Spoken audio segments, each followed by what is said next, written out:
The mainline Pokemon games are too easy, so I decided to Nuzlocke 8 of them in a row. And if I wipe in any of the games, I have to go back to the first one. This is the taking of good ideas and then throwing them into a pretty mediocre gauntlet, hopefully to make the mainline Pokemon games slightly challenging. So first, the ground rules before we hop in. We'll be running a Nuzlocke featuring basic hardcore Nuzlocke rules, featuring rerolls specifically for mandatory encounters to help variety in the games that have that issue. But most importantly, we will have Elite Four dupes clause enabled, where whenever I champ any set of mons in one game, they will be considered dupes for the rest of the gauntlet as a means to deter me from using the same mons and the same setup throughout multiple games in a row, meaning I can't just sweep 6 Elite Fours with Gyarados, with the main goal of punishing me for using the good Pokemon and rewarding the use of bad ones to manipulate encounter tables in the later games. Also, we're working with a complete ban on restricted legendaries, although if I want to use a sub-legendary, I must use a Master Ball to catch it, and that one is only legal on the Elite Four and Endgame sections. Those are all the rules we have to work with, where we'll end up playing these games in the following order: Fire Red, Heart Gold, Platinum, Black, Black 2, Alpha Sapphire X, and lastly Ultra Moon. Yeah, the difficult games occupy the middle of the pack and at the very end with a lot of filler. Can I beat them all, or will I fail and it be incredibly embarrassing? Let's find out.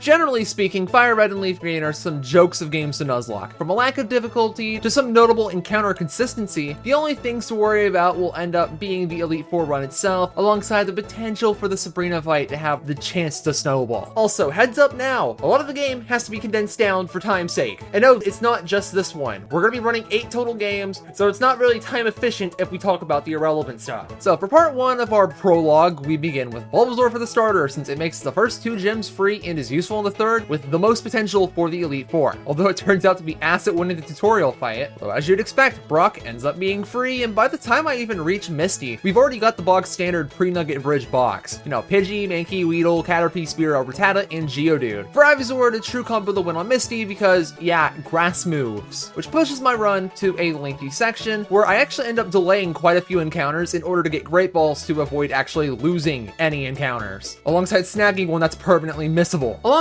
taking the risk in Diglett's cave to get Dugtrio, getting lucky of course to dodge it for a Diglett that's supposed to be useful. Or it was supposed to, but Geodude kinda just soloed the entirety of Lieutenant Surge. Although after a slow but tactical rock tunnel, I get Great Balls, where I'm able to collapse several delayed encounters to guarantee Abra, Meowth, and Growlithe, where my flock of birds are able to dispatch Erica with ease. Where the mid-game, as if it wasn't easy enough already, just bends over as Alakazam just delivers swift justice all over the Rocket Hideout, Cycling Road, and yes, the entirety of Koga's gym himself included. Yeah, this gym leader's a complete fraud, and Alakazam is just completely fucking absurd. But hold it there, mister! I caught you in broad daylight. There ain't no way you're just gonna skip over your first death in the baby game. I mean, come on, dude. Honestly, I would be better off skipping it because I don't know if Kangaskhan dies in one hit, so I'm gonna switch out. I'd probably be better pivoting through Golem, but I'm like a really high level, so I won't do that. Look how little that did. Come on! Hit him. Oh, there goes the Deathless Run, chat. Fucking unbelievable. What was that? Yep, completely avoidable. Regardless, with Surfing the Rods opened up, my box expands to lengths that remove any shred of challenge remaining. It doesn't matter if the Safari Zone encounter flees, it doesn't matter if Snorlax has no optimal location to catch him in. But what does matter on the other hand... There we go. I missed, god damn it, no, please don't blow up again. Fuck you, dude! Oh my god, that actually killed, what the fuck? Okay. Well, Vileplume has a chance to be used now on E4. Yep, let's just ignore the part where Compound Ice Butterfree actually would have connected the Sleep Powder there to dodge this crisis entirely. And it's not the only death somehow, since despite some close calls on Silphco arrival, we do end up getting to the Sabrina fight, which ends up being the first actual hurdle in the run. Alright, Cock and Balls, lock the fuck in. Try attack this bastard, let's go. Basically, I'm leading with Cock and Balls now because it's the only one I actually want to get mileage out of before he dies. And look, I don't have to switch out yet. Perfect. Mr. Mime. Try attack once again. If I can freeze here, that would be absolutely beautiful. Or if I crit, that's great too. Either one. Oh, he just dies. Okay, goodbye. Let's try attack him again. I don't want to give him time to set up new screens or bullshit. I don't know what he's got, so, yeah, you know what, buddy? Fuck you. Okay. That is okay. Let's go to mag. Don't even put it in a bird. Let's just go straight to mag. Let's wall forever. Gamers. I don't know what to tell you. That's tough. Oh my god! Okay, bud! Alright, Zam should never go for a kill here. Electrode should be able to get in pretty safely. Because, like, you just can't fucking kill, right? I mean, it's probably gonna call mine. Alright, boys. If this doesn't kill, we're gonna have a problem, but I think that problem might be solvable through Magneton. We might need to put a pin on this deal. There it is! Uh-oh! Oh! I probably should have light screened first. Whatever, it's fine. Good. Okay, we're out. We're out, boys. One death. With a tactical sacrifice of my Route 10 encounter that can actually be guaranteed in the power plant if you wanted it to. We're over the hurdle, but with all the junk in my box, I think it's time to start expending the nonsense that's just not coming to E4. Right, the Blaine fight's obviously nothing special. I spam Surf a bunch, Seedra dies. And then we spam Surf more. Giovanni, on the other hand, now that fight tight. Alright, Nidoqueen, I'm gonna play Horn Drill. And it connects. We're so back, boys! Seeking's tap the fuck in! Huge one-hit KO. Let's do it again. We go for 2. Fuck. Alright, okay, well, this thing's dying. That sucks. Oh, he's still alive. Wait. He might be able to hit the frag here. Oh! Both Nidos are out of here. Dude, Giovanni, buddy, you're washed. What is this? What is this, buddy? You've got one Rhyhorn in the back and that's it? Oh no, my Seeking dies. Ah, the horror! An irrelevant water type has fallen, gentlemen. Ah, hell! Obviously, the rest of the battle was dispatched by Surf Spam. Finally, with 8 badges in hand, it's finally time to run encounter cleanup. And most importantly, settle on a legendary, which, considering that I already grabbed Magnemite and I never even planned to go to the Sevi Islands, Articuno was always the planned choice to save this run. We're now at the Pokemon League. It's time to unveil the team used to conquer Kanto. Articuno simply goes without saying. Jolteon plus Lapras as guaranteed pickups in Celadon City and Silph Co. just end up offering strong stat lines. The Alakazam that's packed up the game quite a bit, obviously has to tap in. Alongside the weird choices of the Persian and Arcanine I caught when cashing out my Great Ball encounters when claiming my Abra, with those last 2 encounters specifically planned as mons to capitalize on the Elite Four dupes clause, which ends up sacrificing my team synergy quite a bit with the plan for reward in later games. Anyways, gamers, it's Elite Four time. And thanks to this little thing called streamers blindly interacting with their chat, zombifyingly stitching together all these battles for their proper stream vibe just won't cut it, especially when it would make this the longest section of the video for no reason whatsoever. So, mandatory narration it is. Lorelei herself is almost completely free, as a Jolteon League can just back-to-back frag all 4 of the water types with a single hit, just leaving the Jinx in the back as a problem. I stay in the Thunder Wave it, but thanks to the instant turn loss I get, I decided to take my odds at just killing it raw and barely miss the damage range, eating a sleep, basically forced to switch out. But at the end of the day, it doesn't really matter, as thanks to a full restore on the switch turn, Arcanine gets in for free to one-hit KO the Jinx to round out the battle for a deathless line. Bruno is supposed to be free, but for some reason I just didn't see it. The lead Onix, it's just gone in the face of Articuno. Although Hitmonchan entering's a bit weird since it basically forces me to switch out of Articuno because surely I'm not going to one-hit KO it. Thankfully, the Rock Tomb I didn't even consider does actually miss on Alakazam's entry, allowing it to just outrun and one-shot everything on his team. The reason I should have just led with him. Don't worry, I initiate the plan of leading with Alakazam on Agatha, and as a result, Alakazam just frags her entire team with ease. And with Lance in the back, the Lion here is similar to Bruno, something I end up overcomplicating a bit. While Jolteon can scramble to lead Gyarados with no issue, alongside the fact that Articuno can enter on a Safeguard to get an Ice Beam kill on the first Dragonair riskless, the issue, however, is the Aerodactyl I'm baiting in, since I pivot back to Jolteon on an aggressive switch that would have ended in disaster if the Aerodactyl actually got the Ancient Power boost. Thankfully, he just crit me instead, which allows me to completely dunk on him in return. But now with Aerodactyl dead, the part that just pisses me off. I, once again, pivot to Articuno on the second Dragonair, where this bastard has the audacity to Thunder Wave me. Yeah, when facing down a Volt Absorb mine. Look, while an easily equipable Cherry Berry would have allowed me to close this battle out risk-free, unfortunately his paralysis causes it to be time to steer. For the Dragonair, I flip the car over, staying in on 3 different outrage turns, unable to attack because of the paralysis until I can on the final turn, obviously removing it. We're now, with the Dragonite in, it's time for a sacrifice. And Persian just provides nothing at all in the final battle, so off he goes into the sunset. Where Lapras can get me out of this hellhole that had no reason to get as messy as it did. Meaning gamers, with 5 mons remaining, it is time for a champ. Alright. I want to click agility so bad right now. I want to click it so badly. I don't think it really gives me any extra mileage in terms of speed points, though. Like, everything I outrun, I will or won't die. Alright, this might not kill. If not, we could... Signature will still be easy. Alright, we're good. Yeah, but, shite. What's the shmoo for the starter? I think Tepig's always the correct answer. I feel like in just the entirety of the Gen 5, Tepig's just right, always. There's much greater, like, need for Oshawott in Black 2. You stupid fuck! Why are you gonna Fire Blast into my Flash Fire? Okay, after they tried to T-Wave my Jolteon last time, I don't even know why I act surprised. Yeah, nice air release, Bozo. Okay, nice crit. Yeah, at this point, I'm just sacking Arcanine. It doesn't really do me any good here. I could use this as a free switch back to Articuno. He's gonna Aerial Ace, he can't go for a Fire move. Because, like, he knows I have the ability now. Let's do it. I don't know if Water Pulse kills, though. I don't know if it frags. We lock Ice Beam. We lock Ice Beam every day of the week here.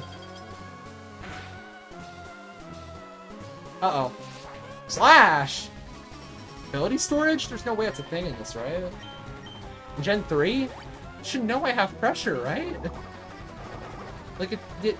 Oh, wait, the text doesn't appear on screen when you switch into Gen 3, right? Confusion, okay. It's better than Water Pulsing it again. Got a crit either way to kill. Okay, dude! Oh, he's gonna thaw out regardless if he fire moves. Uh-oh. Hit yourself? He's just realizing. Okay, he got lucky. He got lucky, he got lucky, he got lucky, he got lucky. He got lucky, he got lucky twice. He keeps getting lucky. Confuse him again. Now. And there it is! Alright, Flash Fire, letting that shenanigan happen there was completely fucking filthy. I was more than willing to sack this thing, by the way, when it didn't kill. The Jolteon easily could have picked it off. Okay, Zam. Do I want to switch out? Can I sack this? I think it's better. I think Jolteon always has to stay alive here. My Zam is doing nothing for me. Shit. I gotta sack him. Alright. Psychic once, set up screens, hope this thing doesn't fucking boost. Okay, tuning its own screens. I don't think this one has boosting. Pretty sure it's only the other encounters with it that have it, right? It's got light screen up, so I don't really have much choice. Won't actually get progress in this. Oh my god, nice damage, dumbass. Alright. 75, 27. Okay, I'm definitely dead to another hit. I don't need this anymore. If I let it die... Shit, man, I don't have, like, any physical moves. Alright. Goodbye. I don't really have much items to use otherwise. Future Sight. Oh, fuck, it's even worse. Oh, Foes Reflect's gone. Bye. Goodbye. Bye-bye. Forgot that was up. Okay, get the fuck out of here. So, the Future Sight's a big fucking problem right now. Alright, Gara's in. I don't even know what the fuck this thing clicks. Alright, it's another death. Oh, I just switched straight into fucking... Oh, it's not good. How much? Oh, it did nothing. Okay.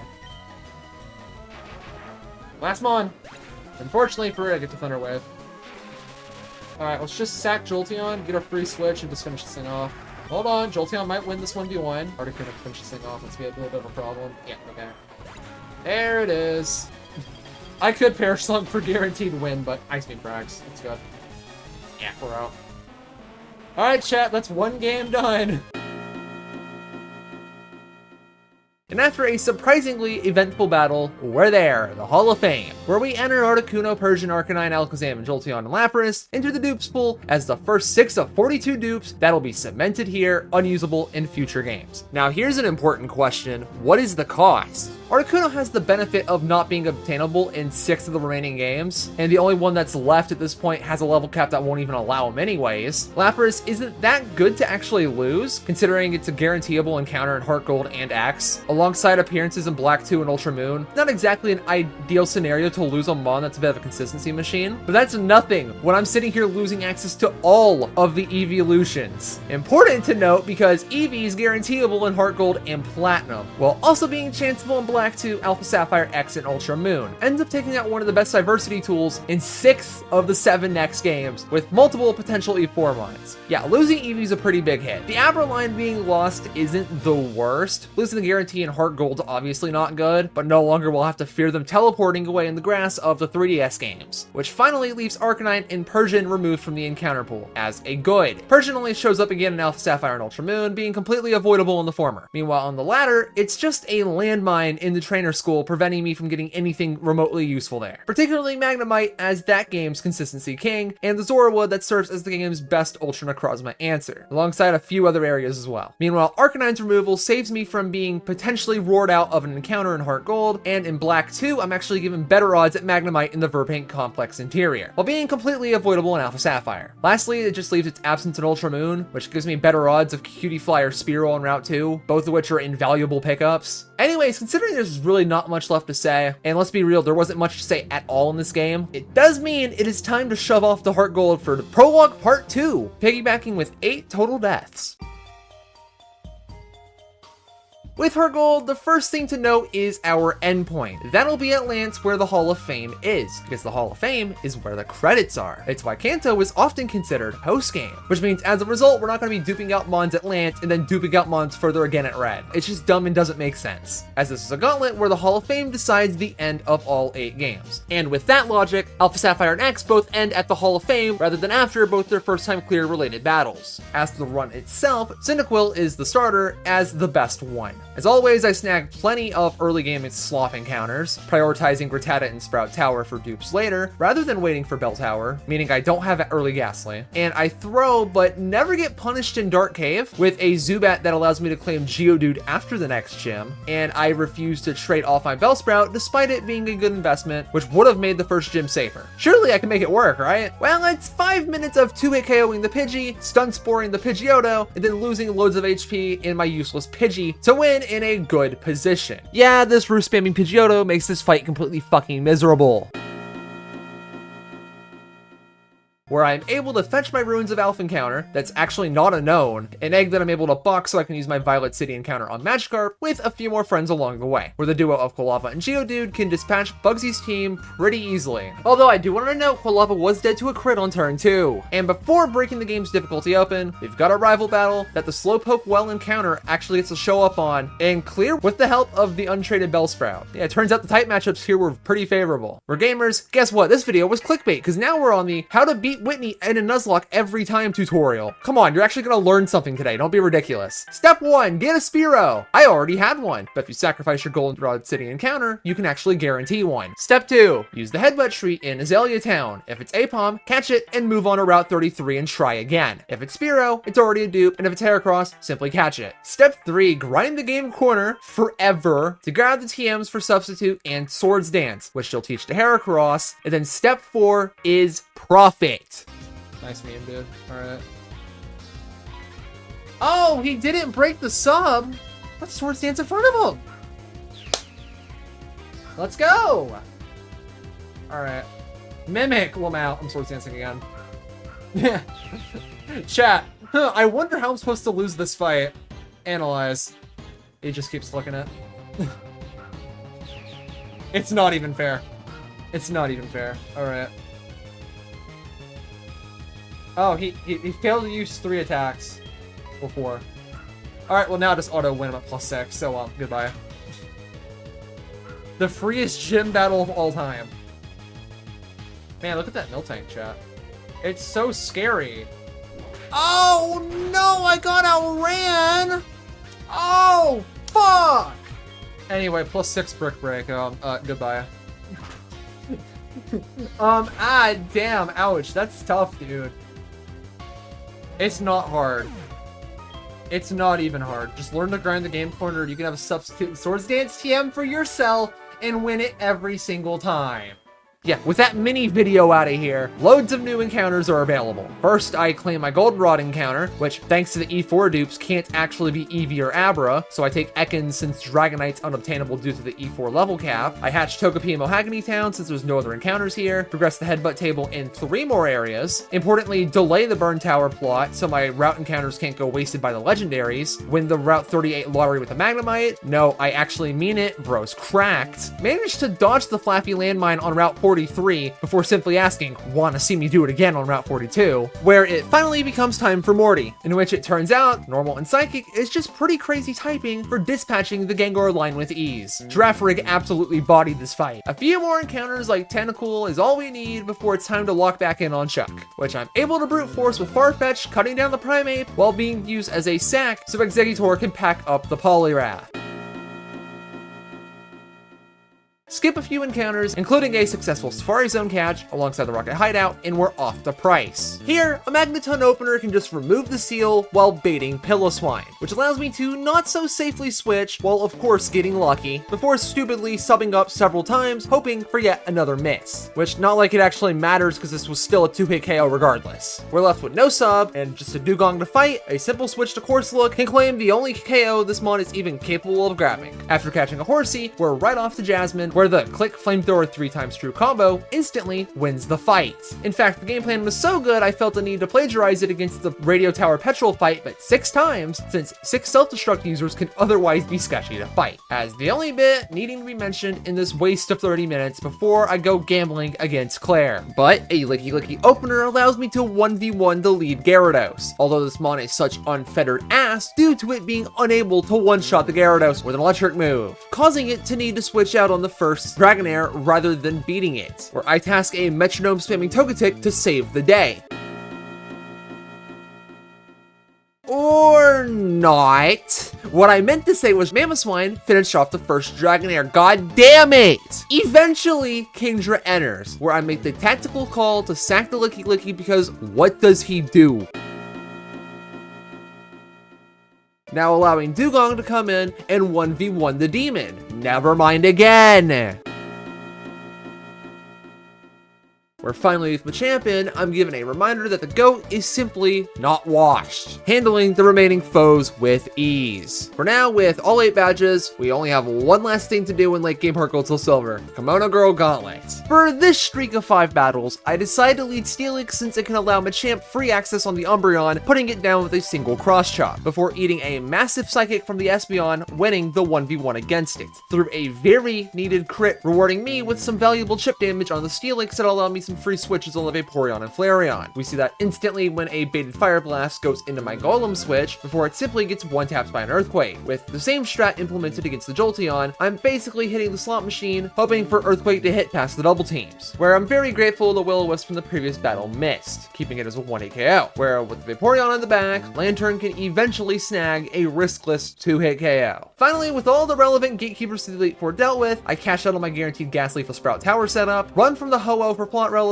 and waste my Master Ball on something useless since my legendary choices for this game of Entei and Raikou aren't really that good, and they require a fully duped route in time to even bother guaranteeing, just not being worth it. Meaning, oh boy, what did I cook up for the Heart Gold Soul Silver Elite Four? Well gamers, this little entree consists of Kingdra, Slowking, Tentacruel, Gengar, Primeape, and Raticate. Yeah, my team's actually got a surprising amount of type overlap, but don't let that distract you from how effective it'll be, as water types in this game are kinda crazy. Oh, I didn't edge you. Oh, that sucks. Whatever.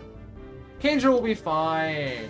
We're not gonna need that singular level, alright? Surely there's not a storytelling device that could label this minor error. Foreshadowing? Chekhov's gun? Don't be ridiculous. Because these games are easy, remember? Even if I did set it up, I would never get punished. Anyways, let's go. Will goes down in 5 turns, because as it turns out, legal choice specs might be a little too good. As for the rest of them, I immediately regret not fetching the EXP share because my opening move is to lead with Rain Dance Primate, and then you turn out with a free pivot to abuse the rain. 2 surfs, 2 kills. But then Muck enters. I fail to get the kill, and it's time for Hell without Rain. Thanks to the lack of the EXP share, Slowking actually does not have access to Psychic when I need it, so I have to expend Tentacruel as a resource while the Muck sets up even further before I get a pivot to my win con with Curse, which I actually never really considered for this fight. It's just a neat little tech that I had, which from here I can just stall until Muck faints, where I'm finally able to learn Psychic, which allows me to finish the battle in 2 turns, dodging a complete crisis. As for the rest of the run, that's much more simple. For Bruno, a Slowking lead frags the Hitmon top, but unfortunately does bait the Hitmonchan, who I need Kingdra to switch in on for the kill. After dodging Thunder Punch paralyzed twice, somehow baiting Onyx for a free KO, Machamp ends up entering, and surprise, we're going right back to Slowking to Psychic spam for the finish. Yeah, Hitmonlee's gone too. Wow, what a shocker for a fight. Uneventful. Kinda like Karen, because finally gamers, it is time for Primeape to carry a battle. And by a battle, I mean one-shotting the Umbreon and watching Tentacruel sweep from the Cuck chair instead. Yeah, as it turns out, the Ice Beam, Surf, Ice Beam crit combo just decimates half her team, where even the Gengar is just a riskless 2-hit KO. With Karen down, it's time for the champ with all 6 mons intact. Let's go.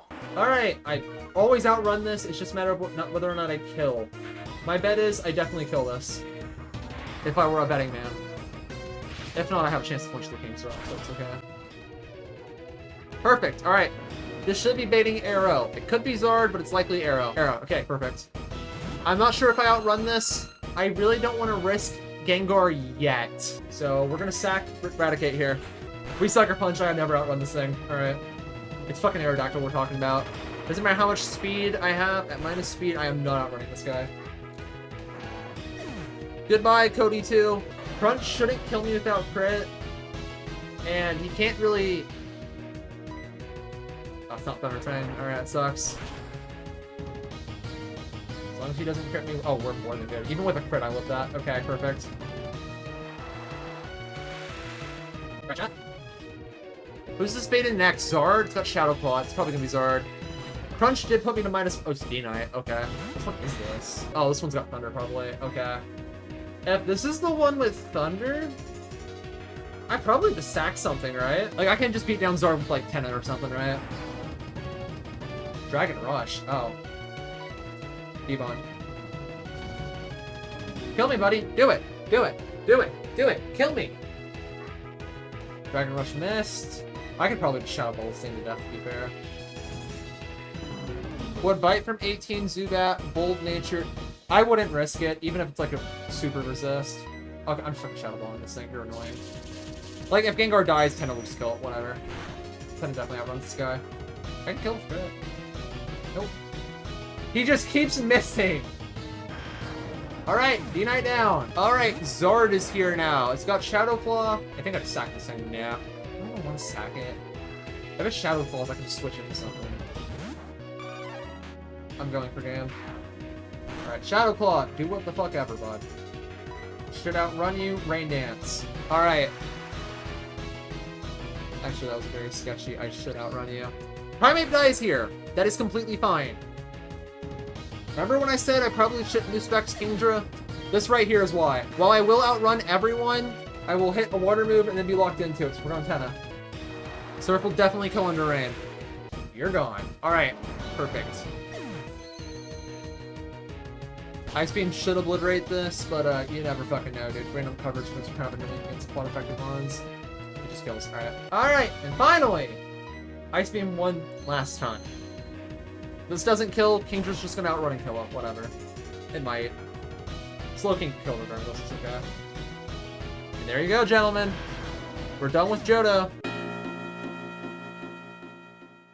And just like that, the gun never goes off, and there was never a need to foreshadow. Surely. It's just 7 dead mons to add to the count, and our newbie 4 dupes of Kingdra, Slowking, Tentacruel, Gengar, Primeape, and Eradicate, which puts us up to 12 dupes of varying quality to our ban list of the next 6 games. First, with the downsides, Kingdra's appearances in the 3DS games are actually kind of nice. It can combo well with Pelipper and Ultra Moon if Island Scan will actually allow me to pull it, alongside the E4 viability in X and Alpha Sapphire. Tentacruel appears 4 more times across Platinum and the 3DS games, and is fairly good in all of them, especially considering how common it is. The Slow Twins also rerun in all the 3DS games, has great bulky waters that are unfortunate to lose, being a common encounter in 2 locations in X, and in Alpha Sapphire, 2 Mirage spots in tough competition. However, losing a fantastic Route 1 encounter in Ultra Moon is a bummer, as I can get better odds at the useless Inkay. Losing Gengar, though, is pretty rough. It's not bad in Platinum since there are 3 other ghost types that I actually can guarantee. Losing it in Ultra Moon's also not the greatest, as there are 3 places I can get it, but losing it in X costs me a fantastic Mega that would tear through the game much harder than Alakazam did in Fire Red, which leaves us with Raticate and Primeape. Primeape ends up showing up again twice. Completely avoidable in Alpha Sapphire as a Dex-Nav pickup, and in Ultra Moon, it's actually great to remove, as I can guarantee Spearow, Hawlucha, or Cutiefly on Route 3, all of which are important pickups. Meanwhile, Raticate shows up 3 times. Again, avoidable through Dex-Nav and Alpha Sapphire. In Black 2, it ends up flushing out a useless encounter in 3 locations, mainly giving me better odds at a Zubat in the Castelia sewers. Then there's Ultra Moon, where the Alolan Rats appear in 14 locations, although the main use is for a better Route 2 encounter, just like the Growlithe is already doing for me. Luckily for us gamers, the prologue is finally over, as we transition ourselves over to Sinnoh, where the challenge can hopefully start. I mean, it's supposed to, right? Chimchar. We're playing a Sinnoh game, the starter's the fire type, enough said. The early game, as you'd expect, is an utter cakewalk, as we get the usual grab bag of early encounters. 8 encounters with the highlights including a Shinx with a bad ability, a Starly for early game bird spam, a Budew that I'm able to evolve immediately, and lastly a Psyduck that unfortunately cost me an Onix by the first gym. With a massive box, I go deathless through Rourke because Roselia just completely solos him. It was never going to be close. Afterwards, I'm thrusted into a potential run ender with Mars, but a defense curl into rollout combo negates the need for a rock type entirely. Good job, E-Barrel, you actually did something. Although the Cheryl Escort section ends up being free, the mons I get along the way are nothing short of disappointing, but it is enough to squeeze out a deathless victory against Gardenia. He's got a fire and a flying type, kind of makes sense. That's not the battle I'm worried about. Alright. Rivalry is actually going to find itself being very useful in this fight. We're going to lead and click Spark. This thing just dies. No ifs, ands, or buts. You're dead. You're done. Here's the sketchy one. Skuntank's always like the most obnoxious mon in like the run up to this point. Because Night Slash just crits a lot. Does not crit. I'm actually one shot to crit here. I should have brought the shop actually. Would have given me a defensive back para. Oh. Oh. Played a wee bit safe here. Paralyzed, great. I should have spelled a win here. Yeah, Jupiter's always a little bit of a fight to be sketched around. Oh, there's a berry. Night Slash, alright. Resist the target, we're good. Goku making himself useful! Alright, okay, okay. We're gonna switch out again. We have a sack for this. Should have gone to Combi immediately and Bug Bite this, but whatever. Could have at least gotten rid of the item. Alright, this thing probably just dies. Alright, chat, there it is. First death of Platinum. There you go. Alright, I am faster. I just need to kill now. Uh-oh.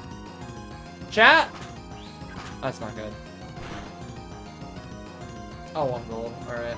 I am dead at crit, but I kill. Yeah, it is. If I hit. Definitely should have played around the miss there, but whatever.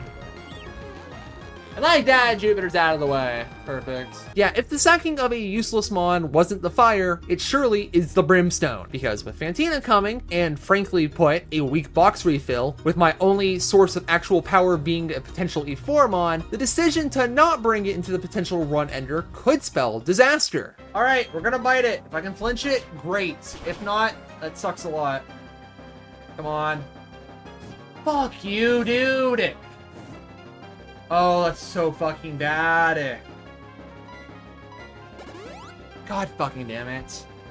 Okay, this run's in a bit of a dicey spot now. Future Sight. Who's my best mon to put in here? It's probably V-Barrel.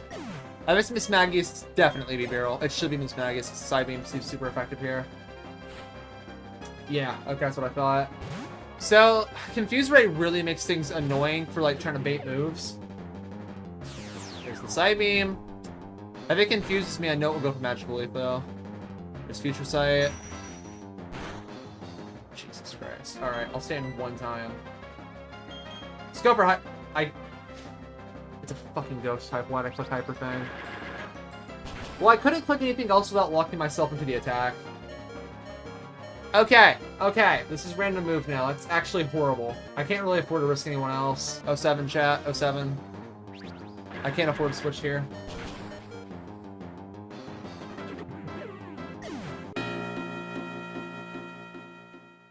Alright, Gara, you gotta fucking carry now. My god, why do you have to have this so early in the game, dude? Doesn't do that much. Am I plus to death? Pretty sure I am. Okay, this should heal it out of heal range. I am dead to some crit ranges, by the way, from Shadow Ball. I am definitely dead to some crit rolls. That did a raw 30. Okay, we're good.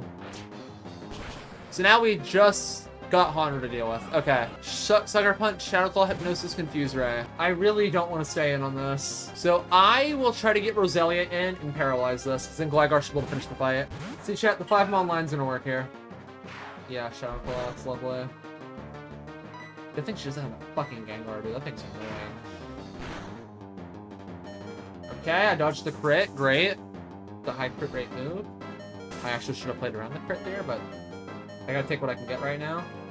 And now, if Gligar manages to die, I'll just have to finish the fight with Gara. Whatever. If I had an item, I'd click knockoff 100% of the time there, but this is okay.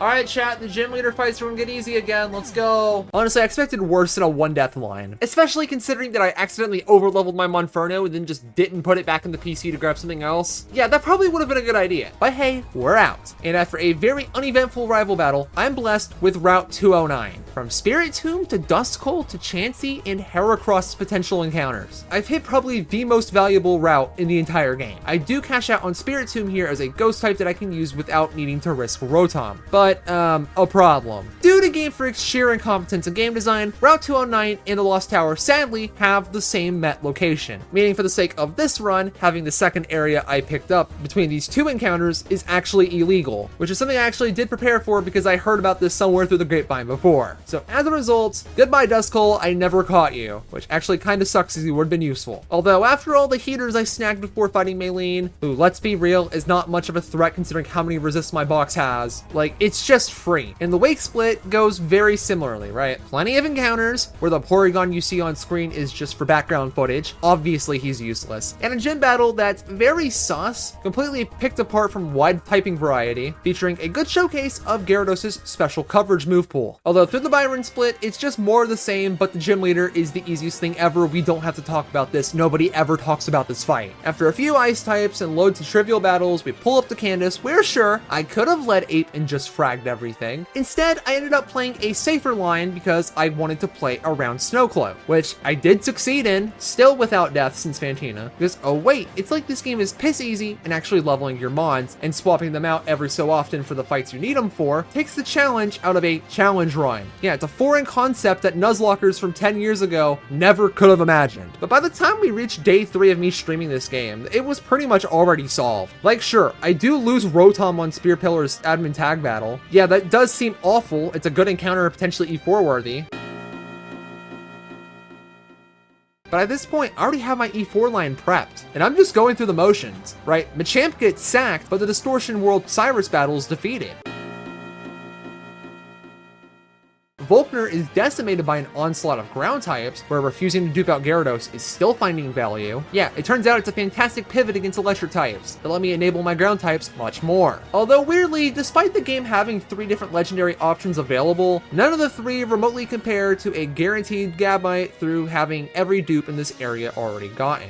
This being the final encounter, which means the last team is already prepped in my head. So after immediately failing to kill the rival Snorlax with a Heracross, that took me 15 minutes to guarantee by the way, sacrificing Rhydon so I can get a free Raichu switch, and also allowing it to die, since the party I have doesn't matter anymore, it is time. With 2 games behind and several mind-numbing hours of platinum dealt with, we have an absolutely stacked E4 to tackle, and despite having a mostly planned in advance line, I'm high-key stressing over the weight of losing now. Although the easiest way to remedy such stress is just to bring a very powerful line, which is something I have. So the team I'm packing with is the starter of Infernape, because this mon just bends the game over backwards, Garchomp for similar reasons, but I just burn a Master Ball on him, the Staraptor from Verity Lakefront as a certified cleaner, and damage control mon with Intimidate, the Route 216 encounter of Bombasnow as a big help on Bertha, but mainly to keep Cynthia's obscene melodic in check, and lastly, the Lake Acuity encounter of Frostlass. Essentially boots out the team's planned Rotom with a Deadly Stab combination and Snowcloak as a potential get out of jail free card. This line of 5 should be enough to win. So for my last lot, I have to admit that I was lying earlier with my Veilstone encounter of Porygon 2, because it turns out I have a single use for him. And no, it's not for future duping needs, because unfortunately, this E4 is a bit brutal. Sacrificing team slots for dupes when I actually need answers is ultimately what would do me in. So I take the best of the best and walk in.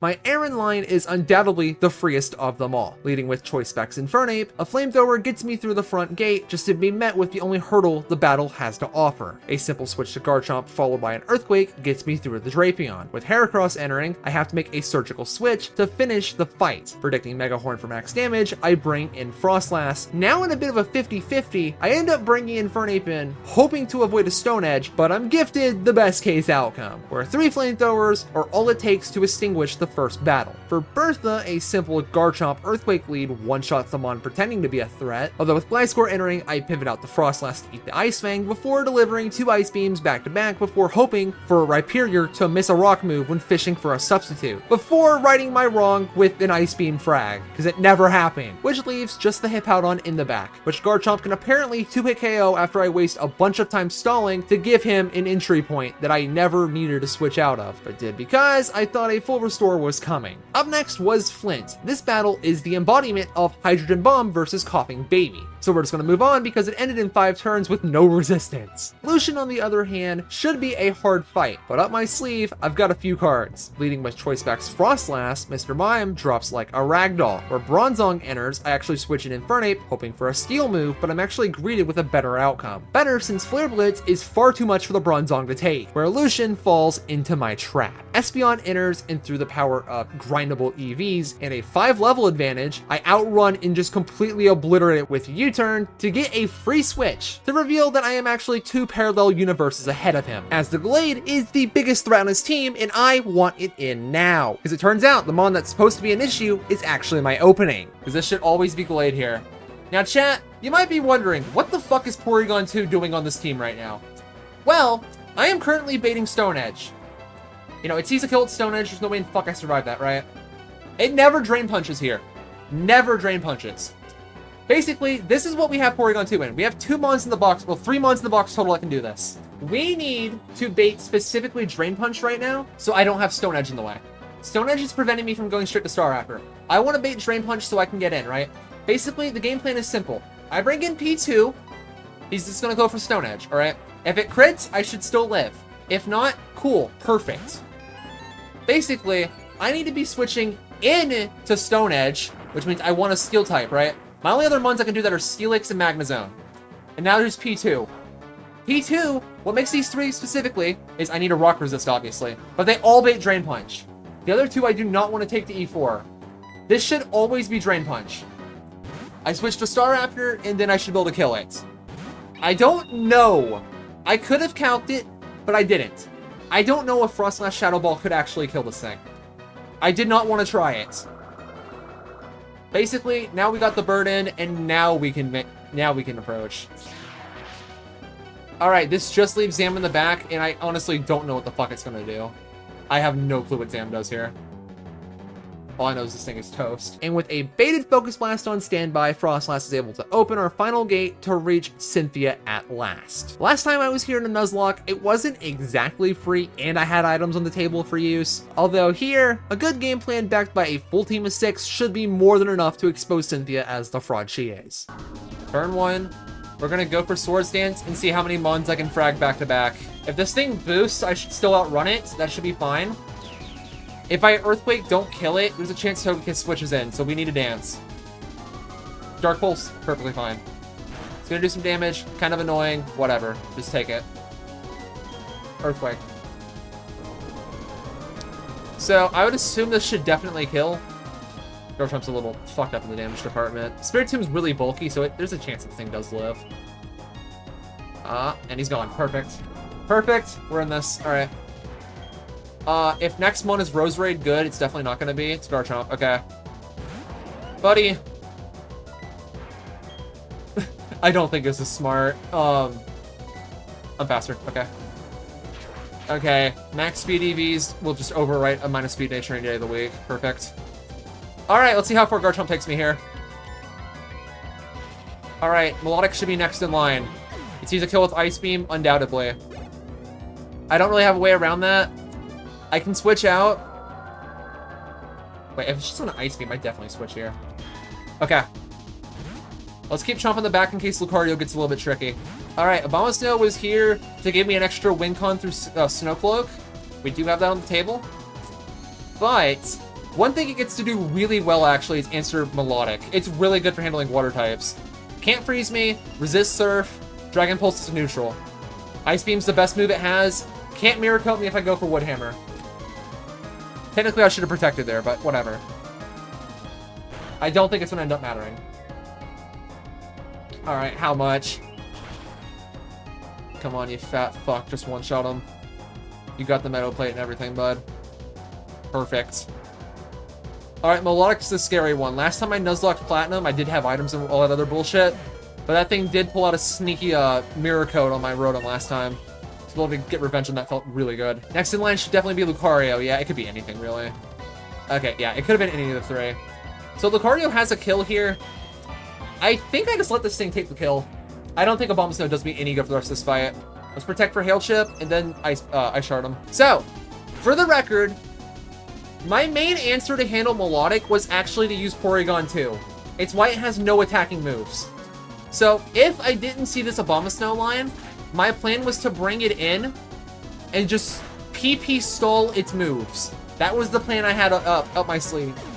Not being able to attack it, I would eventually just stall it by spamming Recover. I would Conversion 2 into an Ice type, if possible. It just wastes its fucking PP. Actually, I'd want to go into a Water type there, but yeah. If I go straight into Infernape, it should always bait Togekiss. Let's do that. Alright. Actually, plus not back. Give me that. So, I think Roserade shouldn't come out. They both threaten. I don't know how the AI is really going to be specific on this. I don't know if it does, like, the bad typing on this version or not. If so, Roserade comes in and fucking dies, right? Okay, Hail breaks my stash. Kind of sucks. Whatever. Again, I didn't see this line before, so I didn't get to plan around it. Okay, Kiss is coming in. So, this thing has fuck all for moves. Air Slash, Aura Sphere, Water Pulse, Shockwave. Utterly worthless. Here's what I'm going to do. I'm switching to P2 here, so I'm going to switch this in. And I'm going to try to drop its accuracy as much as possible. Okay, you are obnoxious. Okay. So I'm probably not going to get any accuracy drops. That's fine. Roserade's the only mon in the back. If I get, like, no progress on this, that is completely fine. Because at the end of the day, I am still getting Hail Chip, right? And afterwards, I can just bring in Frostlass to pick this thing off. Actually, I'm just baiting Aura Sphere now. I just switched back, right? Yeah, okay. Hold on. WinCon discovered. Alright, we win here. So I probably should have taught Blizzard before this fight, knowing I would get Hail up, but it's okay. I am not on Wise Glasses, right? Okay. Let's sub here. If I can keep this perfect, it ain't gonna... I just outrun both. Who am I kidding? This is really... Oh my god, he missed. Okay, perfect. Alright, so going for sub here gives me more Hail Chip, right? Unfortunately, Snow Cloak is obscenely broken on this thing. So I just got this stupid evasion buff at all times. Ice Beam just... If this thing doesn't frag it, it's fine. I just do a KO, right? It's okay. And then Rose Rate comes in, and then I kill. Oh, fine, perfect. Yeah, basically, Porygon 2 was only on this team specifically to have a PP stalling Lionel Melodic, but most importantly, to switch in on the fucking Gallade in the Lucian fight. That thing had no business being on this E4 team whatsoever otherwise. Oh, he did break my sub, that's boring. Alright. And this should just straight up kill. If it doesn't, what does this thing do? It doesn't one-shot me. I think I got a little bit of shit, but whatever. And that's GG, gentlemen. We're going to Unova. Congrats to me, gamers. With only 1 Mon passing away for a total of 8, another 6 Mons join our conga line of a ban list, unfortunately, only to make the future games harder. Infernape getting the boot only really applies to Ultra Moon, since this one actually has the potential to be seen again later. Losing Star Actor isn't desirable, although reappearing in X and Y for a single route in the game makes things significantly less impactful, even if it's that route's best encounter. Porygon 2 actually just does not matter at all, with only 1 appearance in Alpha Sapphire, and easily avoidable at that. If anything, using him here as the Glade answer allowed me to avoid duping out Magnezone, who's great in 4 of the remaining games, and a current target of dupe routing, and keep Steelix safe to dominate Black 2 should fate have us meet with very good implications in the 3 games to follow. Frostlass seems fine to lose at first, as losing it does mean guaranteeable wall raid in Alpha Sapphire, but little would I know this dupe actually becomes very beneficial later in Ultra Moon. Abomasnow is also fine to lose out on, as Hail's just not a very good strat. It only really appears again in X, which despite being one of the few Pokemon that can Mega Evolve, I would rather just have better odds at Sneasel in Route 17. And in Ultra Moon, it's suffering from the Elite 4 level cap, not like that's gonna matter. Finally, Garchomp's absence is actually pretty bad, since it's a fantastic encounter in all of the 3DS games. The loss in X technically gives me better odds at Dugtrio, but if I can roll Trapinch in this area, I basically get a bootleg version of him, which is fine. The lack of Garchomp in Alpha Sapphire means I actually have less reason to delay the Route 111 encounter until the National Dex is unlocked, which means I'm likely pulling the Band-Aid off immediately. Where lastly is Ultra Moon, where this thing is a weather-based SOS encounter, meaning it would just be incredibly unlikely for me to pull. Regardless, that was the first game to not be a cakewalk. Although based on how much I didn't talk about, yeah, it kind of was a cakewalk, where Black 1 sure as hell isn't gonna let off the gas, as it has a deceptively easy early game to wipe in. Surprisingly, the starter pick in Black and White 1 isn't as clear as it should be. Tepig, as always, is a valuable fire type, and Oshawott holds value as water types are actually rare in Unova. Although as you'd expect, Tepig is the correct answer because any fighting types that can help get me through Lenora are gonna make a world of difference. Although, gamers, I do make a big mistake here. Before my first encounter, I actually illegally level up my starter off of rare candies, despite the fact I have nothing to grind on at this point. Thankfully, it doesn't matter, as I gloss over my bonkers Route 1 encounter, right? I didn't get anywhere close to dying, so it made no impact on the game. You know, we're not invalidated yet, but technically the run should be invalidated, but let's just continue. As far as the rival fights go, N1's a victim of a high-level tackle spam. The same actually applies to Bianca 2, and Pansage bodies Charon 2 with ease. Yeah, I grabbed him in the Dream Yard and Pat Rat off Route 2, making up my Gym 1 squad, for what's basically a free fight because tackle spam is surprisingly really good, and so is using type advantages. The Gym 2 split is easily solvable by early game Herdier just shredding the likes of Charon 3 and the Plasma back to back, but 3 new encounters are actually enough to give me the confidence to deal with the run ender Lenora can be. Route 3 has me cash out on early Autono, since post Gym 1 is the earliest you can get it, with some great dupe routing potential. I actually do win the 50-50 for a normal resist in Wellspring Cave, and finally for Pinwheel Forest, I was planning to get the 5% guaranteed throw from Shaking Grass, but... Fuck off, dude. Oh, this is my encounter. Fuck, I wasn't repelling. Okay, well, best case scenario. Okay, we lucked out. Oops.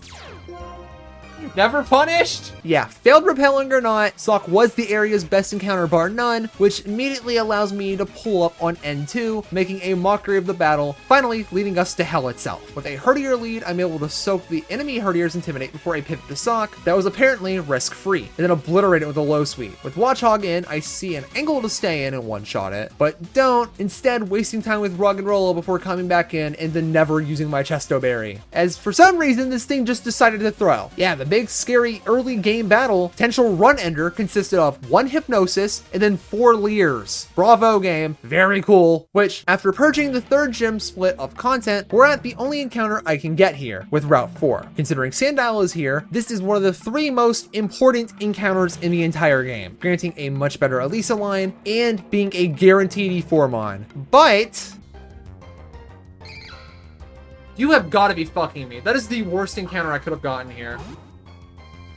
Why? I've had it too good for too long. This Scraggy doesn't even have Intimidate, so it's like, what the fuck would I want this? Oh yes, gamers. Instead of the game's best encounter, I get a shitter with dupe potential in the worst desert resort encounter table. Great. Yeah, my only encounter for the split was actually pretty impactless, since my line for Berg was as simple as just click fire moves, click fighting moves, and then click fire moves again. Thanks, Scraggy. You're doing a great job warming the box. Unfortunately, our load-bearing rivals have nothing of value to report. Just a bunch of mindless Mon shuffling with Pig Knight getting low once, and Boldor bodying in sand, cracking open what's finally a hole of encounters to lessen the lasso of early game Gen 5. So immediately I try to pull off the Sandile-sized band-aid. I need a run carry now! Fuck! Okay, so I'm not allowed to have both a Sandile and a Ghost type, but surely I get the S tier Mon, right? Come on, game. You've got to be kidding me, dude. Everyone knows a good E4 team has a fast, broken dark type to just tear through everything. So we're probably going to sack a Mon or two in Elisa. That's going to be really fun. Okay, so I just get to go fuck myself. Message received, game. No crocodile at all. Awesome. For the other 3 encounters I can get, Route 16 rolls me a filler encounter, and for Lost Thorn Forest, I cash out one of my Autono dupes for a Panseer in the Shaking Grass. Obviously not being the water type I wanted. Rounded out by Route 5's Useless Trubbish and Nakreen City's Archon. The problem, you ask? With all the Mons we've gotten so far, Elisa is actually shaping up to be a problem. But before then, we've got the hardest battle in the game so far with N3, hindered even further from me forgetting where the battle trigger was. Herdier blows up Sandile with a single touch, where I pivot to Sock to eat the swagger so Pig Knight can get in safely and 2-shot the Scraggy after failing to get a 5-hit arm thrust, where it sustains a little bit of damage as a result. Where the issue enters. From a Boldor switch that loses half of its health to a Yamask switch that also loses half of its health, and I'm starting to back myself into a wall. I need a sustain gambit. So I make a Vile switch to Sock intending for a sack, getting a low sweep off in the progress for a speed drop instead of going for a leer that a hindsight Andy would have said was a better play, as Sock dies. Herdier enters, and despite the speed drop, is still outran, before almost getting one-shotted. Crazy how that works. After dodging a crit, the Cinchi goes down, where a Boldor swap can close the fight. One that would have been better if I remembered to candy and evolve before a run-ending battle that cost me a useful stat stick, that thankfully did lack its better ability. And if that battle wasn't a sign of lacking prep, I used this time to grind out the game's renewable evolution stones, but more importantly, the gameplay's shattering gems, where my path to Elisa is cleared relatively easy, leading me to another potential run-ender, this time without a ground type against uncontested Volt Switch spam. Turn 1 begins with the first flying Hemorrhoid Volt Switching frame 1, before Hemorrhoid 2 eats a gem boosted return for subpar damage, before turn 2 ends up being a repeat of turn 1 with damage ranges that fail to make sense. Sadly, from here, I gotta switch to Cincino to preserve Herdier, eating yet another turn of Volt Switch damage, but now I'm in a fantastic position where I can now go for an Emolga kill by outrunning it to switch in and risk a crit on the next one. Which, okay, you've gotta be fucking kidding me! Thanks to RNG dicking me down, I've gotta let Cincino go on yet another but very beneficial Volt Switch, as Yamask with Eviolite can tank an Emolga Volt Switch, giving me a free chance to Will-O-Wisp the Zebstrika, neutralizing it entirely as a threat. Which is perfect as I accidentally catch it Volt Switching out with a Nightshade to take out the flying mistake piece of shit, where a switch to Gigalith can simply outstat ball the dying Zebra, giving me a 1-death Elisa win. But I can't let off the gas yet, as sure, I get a bit of a low-quality box refill, but with the oncoming doom of Excadrill coming up, the run's future is on shaky ground, or at least it was supposed to be. For the clay battle, I lead with Vanillite into the Crocorock, so I can instantly click Icy Wind, expecting to frag it on the next turn from the speed drop. I do safely end up eating a Swagger, where as the Croc heals, I drop it dead by snapping out of confusion immediately, with a tacked-on Avalanche just doing way too damn much. But now Excadrill is baited in, possibly even seeing a KO. Where here I pivot into Scraggy to potentially eat the Rock Slide, thankfully dodging both Home Claws coming out and the attack, where on the next turn it tries to set up. But unfortunately for him, a Fighting Gem crit high jump kick simply evaporates the demon before it could end the run. Or lastly, with Palpitoad in the back, Semi-Sage existing is just a checkmate. So gamers, there it is. The final difficult gem for a hot minute is defused. And to celebrate, we get another small box refill, but this one is special, as Chargestone Cave is in this lineup, featuring many unique unique encounters, from a spider worth bringing to E4, to 2 invaluable steel types, to that of Electros just being okay. All of these choices are good in different ways. So what could possibly go wrong? Okay, actually there's a chance of this being an item rather than an encounter. Surely I never get punished, right? I did not mean to hit that.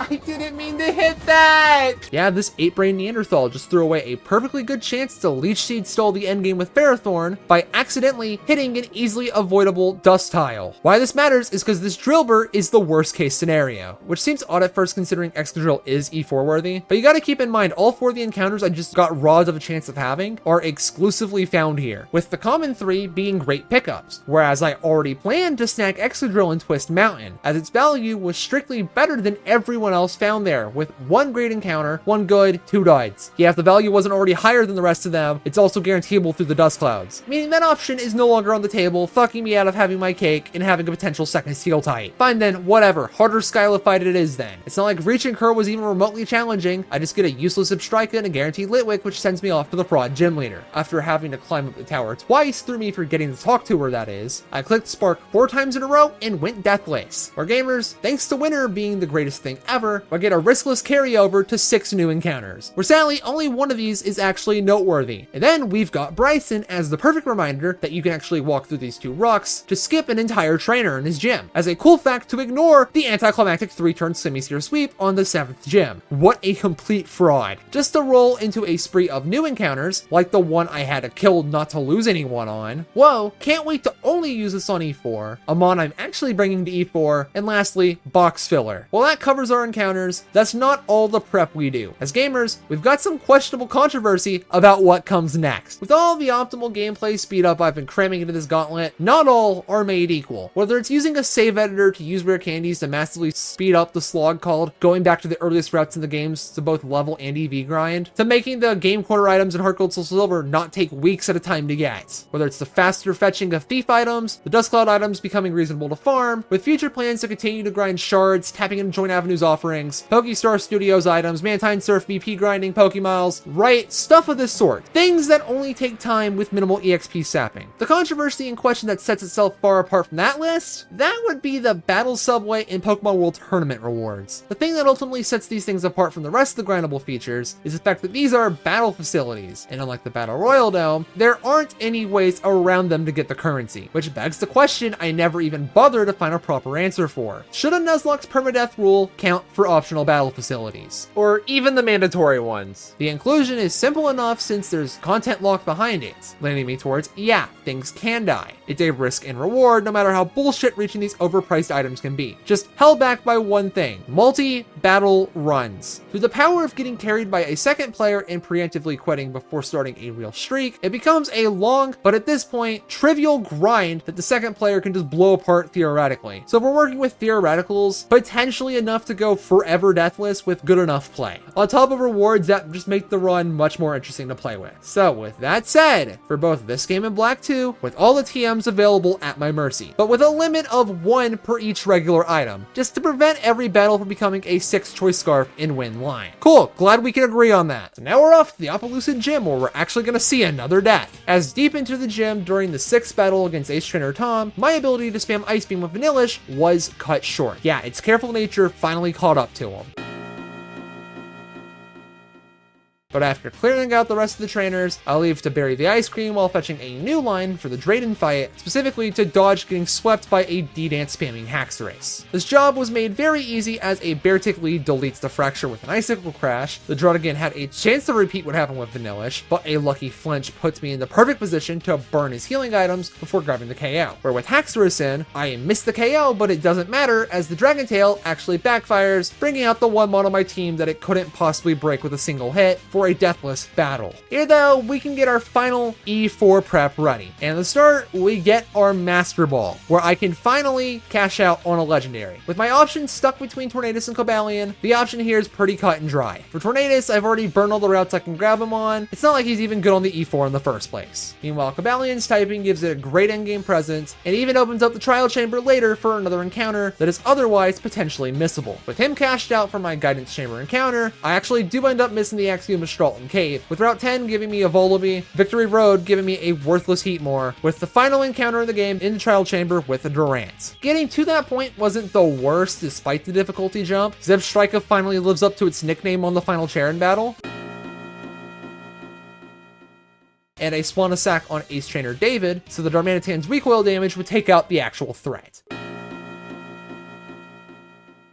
Meaning, finally, we're at the Pokemon League. Black and White 1 are a bit special compared to all the other games in the series, as the battles with N and Get This are held separately from the Elite Four. So instead of prepping for 5 battles in a row, it's 4 made even easier as I can bring different teams into both sets of battles. Technically meaning I could bring Cobalion into E4 and refuse to dupe him out on the N and Gets His back-to-back, so he could actually return in Black 2 or off of Sapphire. Alongside our level caps just kinda getting a bit funky, since after the Elite Four, N actually becomes the next level cap because you can just leave the castle and grind, right? We're setting it to not the final boss. With all this knowledge, I bring a squad of Cobalion, Chandelure, Cofagrigus, Alomomola, Archeops, and Swoobat to get some crazy free lines on the frauds to come. Spoiler alert, by the way, only 2 of these mons are coming in and gets this. Caitlyn is first, and I don't really need to explain this one since the battle is as one-sided as Flint was in Platinum thanks to toy specs. The same actually applies to Chantal as well. Almost like a single fast Ghost or Dark type gets way too much value out of 2 for 1ing a single team slot for 2 free wins. You know, the reason I wanted a Crocodile so badly. With Grimsley, unfortunately, my line isn't as free as one-shotting everything over 4 turns. While a choice band does allow Cobalion to frag the lead Scrafty, with the Crocodile entering, Intimidate may be stopping me from sweeping. Thankfully, this is a really good position since a switch to Swoobat on the Earthquake, followed by a pivot back to Cobalion on the Foul Play, now allows me, with a +1 attack boost, to just one-shot the rest of his team, closing out the battle for free. But ladies and gentlemen, unfortunately, the myth of the 4 for 4 free battles on the Elite Four is not based on a true story, at least today. As now for Marshall, this is where the E4 finally begins, once 3 of them are already gone. All right, chat, here we go.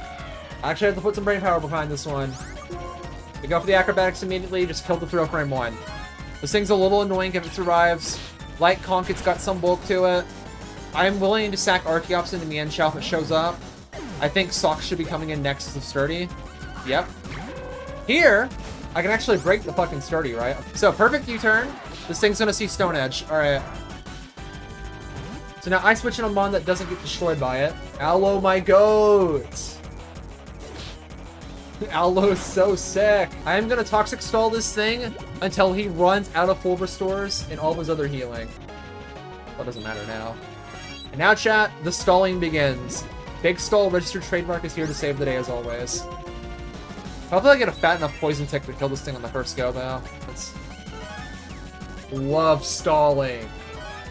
Yes! He's only got 2 potions. If I can prevent him from saving 1 for Conk, that's good. Yes! Dude, Allo makes this so safe, chat. I'm literally just playing better, alright? And just like that! Oh, I should have actually gone for Wish there. Whatever. If I set up another Wish, it'd give me a safer switch out. Instead of get healing. Alright, here's the big one. So we go straight to Coffin here. Mods, Will-O-Wisp this man. Alright, I believe I still have the choice specs equipped on this. So I will need to switch here. Wait until I tell you, we got plans for that. So eat the Stone Edge real quick. It does no damage. We're gonna Wish again. This mon is so completely fucked up, by the way. In case you couldn't tell, Allo's kind of crazy. Mienshao really doesn't have anything to kill me with, so I should just be able to spam Shadow Ball for the win. My goat, dude, Swoobat doesn't even have to come out. He's just crazy like that. Easy. Pretty low. And chat, just like that, it's a Deathless C4. Unless it starts flinching. Yeah, get out of here. Easy. Easy fucking clap, gamers. Yeah, thanks to having 3 spare team slots from the previous 3 soloed battles, it was an easy team building exercise here to have everything I needed for this battle, just for a complete joke of an Elite Four, for what surprisingly won't even be the easiest E4 of the Gauntlet. All of this finally brings us to the moment that matters for the final 2 battles, packing 6 mons each. Yeah, another point where wiping becomes a potential reality, although I do have a trick up my sleeve, a 2 kind of 3 mon line that handles both catching the mandatory restroom that I'm not allowed to use, and beats the end fight risk-free. This trio consists of Seismitoad, Excadrill, and Cobalion, managing to keep all of them alive with the supporting cast of Scrafty, Watchog. Yes, I'm that confident in the quality of this team to bring a Watchog, and a Lomomola to ensure success. So after doing quick ball strats of the Reshiram, made consistent from a Smoke Ball, the finale of the first half of the Gauntlet begins. With Zekrom as the lead, I take that frame 1 pivot to Excadrill before nuking it off the face of the earth. But then the Zoroark enters, and the biggest steer of my life commences. Your flamethrower, yeah? Anybody resist those? Y'all know what fucking time it is. Alright, how much? Oh my god. Uh-oh, that ain't good. Let's scout. I don't wanna wish in front of this. And he goes for Focus Blast again. I have no Focus Blast switch-ins. Toxic one time. If I can dodge the crit here, it'll connect. Yeah, this Zoroark's fucking annoying. Alright, good. Good. We're in. I can't use Outlet for the rest of the fight, though, which is really bad. Let's get a turn of Chip. Alright, is that 3 or 4 Focus Blasts going? That's 4. I have to go Seismic Toad here. After this, I don't even know what he goes for. Should just be Night Slash in this.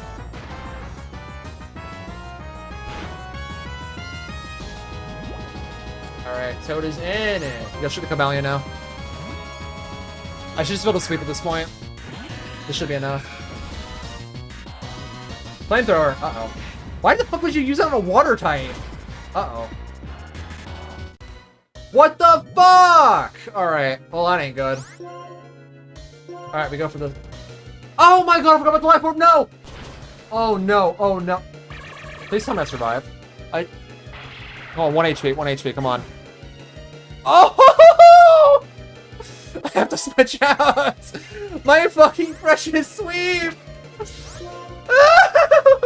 I should be able to bring this back, but that is not good. I still have to deal with Archeops, which is really fucking bad. Okay, that was horrible. Sounds like you're having fun. Yeah, the connect one. Alright. We should be next. Should be Archeops for sure. It has no item acrobatics. That is really bad. There's no fucking way out. Ooh, Vanillux, okay. Hey, buddy, do me a favor and die real quick. Alright. Caracosta coming in would be good, but it has fucking Sturdy's the problem. I can't one-round it. Okay, Archeops is in. This is really fucking bad. Alright! It's just gonna aggro, right? Man, if only I kept Metal Claw specifically for this situation. If I have to sack Drill, I have to sack Drill. It's whatever. How much? Oh my god, dude. Chill out. Rock Slide, please connect. Good! Alright. And the Defeatist. Alright. He's gonna heal. Don't I even want a Home Claws? Let's do it. It'll be more accurate. Alright. If I miss a Rock Slide, it's really bad here, so I have to go for this. This will guarantee I can at least hit it with a Rock Slide. It's the accuracy boost. But I should also be able to kill it this turn, too. So now it's just Caracosta in the back. And I don't know how I'm gonna kill it, is the problem. I think safest call is go Watchog and put it to sleep. I might miss those, the problem. How do you outspeed? What the fuck? I'm fast as fuck, boy. It's called I grinded on level 1, like, P-dubs that give me speed IVs. What do you mean? Well, EVs. Come on! Fuck yes. Alright. If I Super Fang this thing, yeah, Sturdy will break. No! Not again! I fucking hate this damn Watchog, dude. Every possible fucking chance it has to miss, it takes. I should have clicked literally any other fucking move, dude. Come on. I just have to spam Brick Break to win. Go on, game. Don't fail me now. Don't crit. Do not fucking Waterfall crit me. Come on. Do not crit. Do not crit. Do not crit. Is this thing Solid Rock? Why did it take so little? It should be Sturdy. Alright. We're one death in, and we should be able to make this work.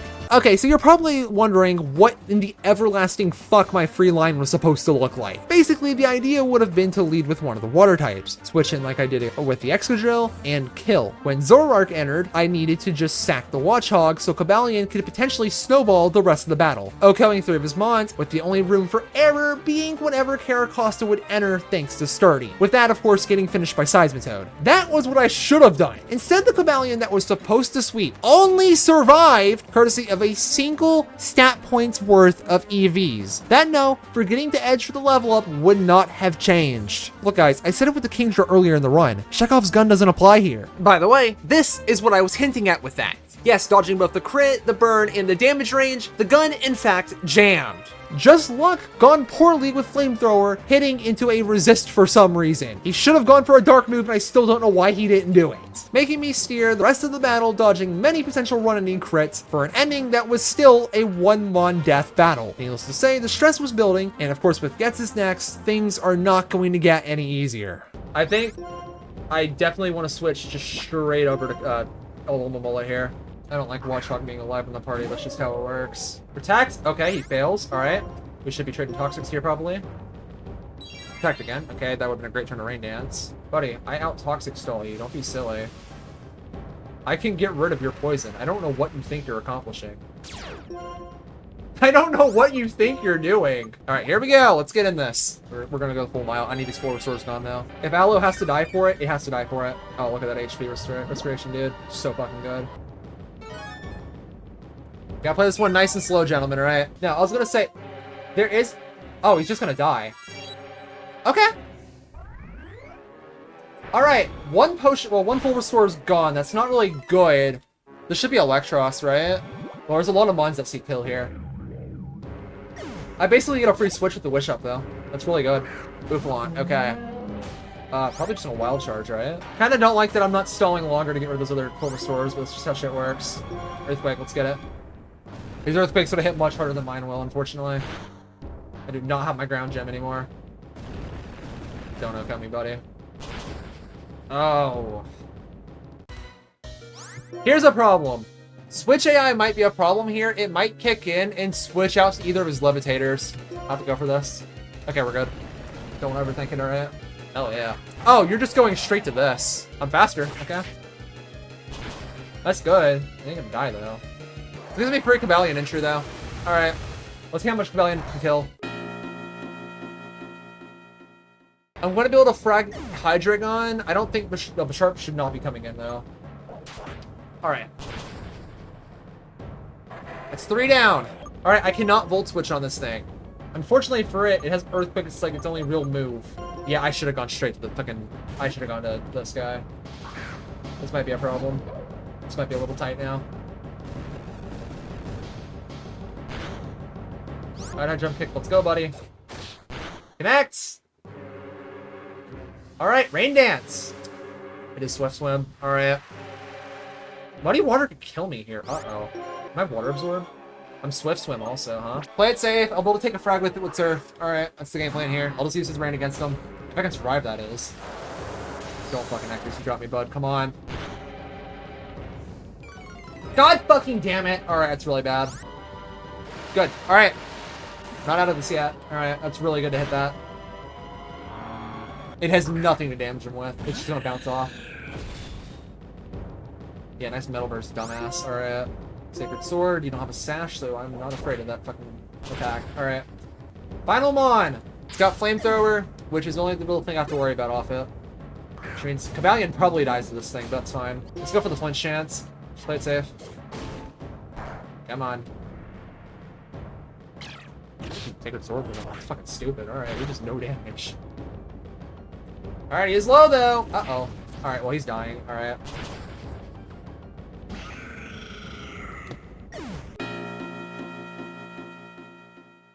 Alright, this is where shit's looking a little tight. This is still winnable though, for sure. Oh, I should have taken that as a Witch turn. Oh, fuck. Okay, we win. Easy. Alright, never mind. He's not gonna heal. And GG gamers, that's the game.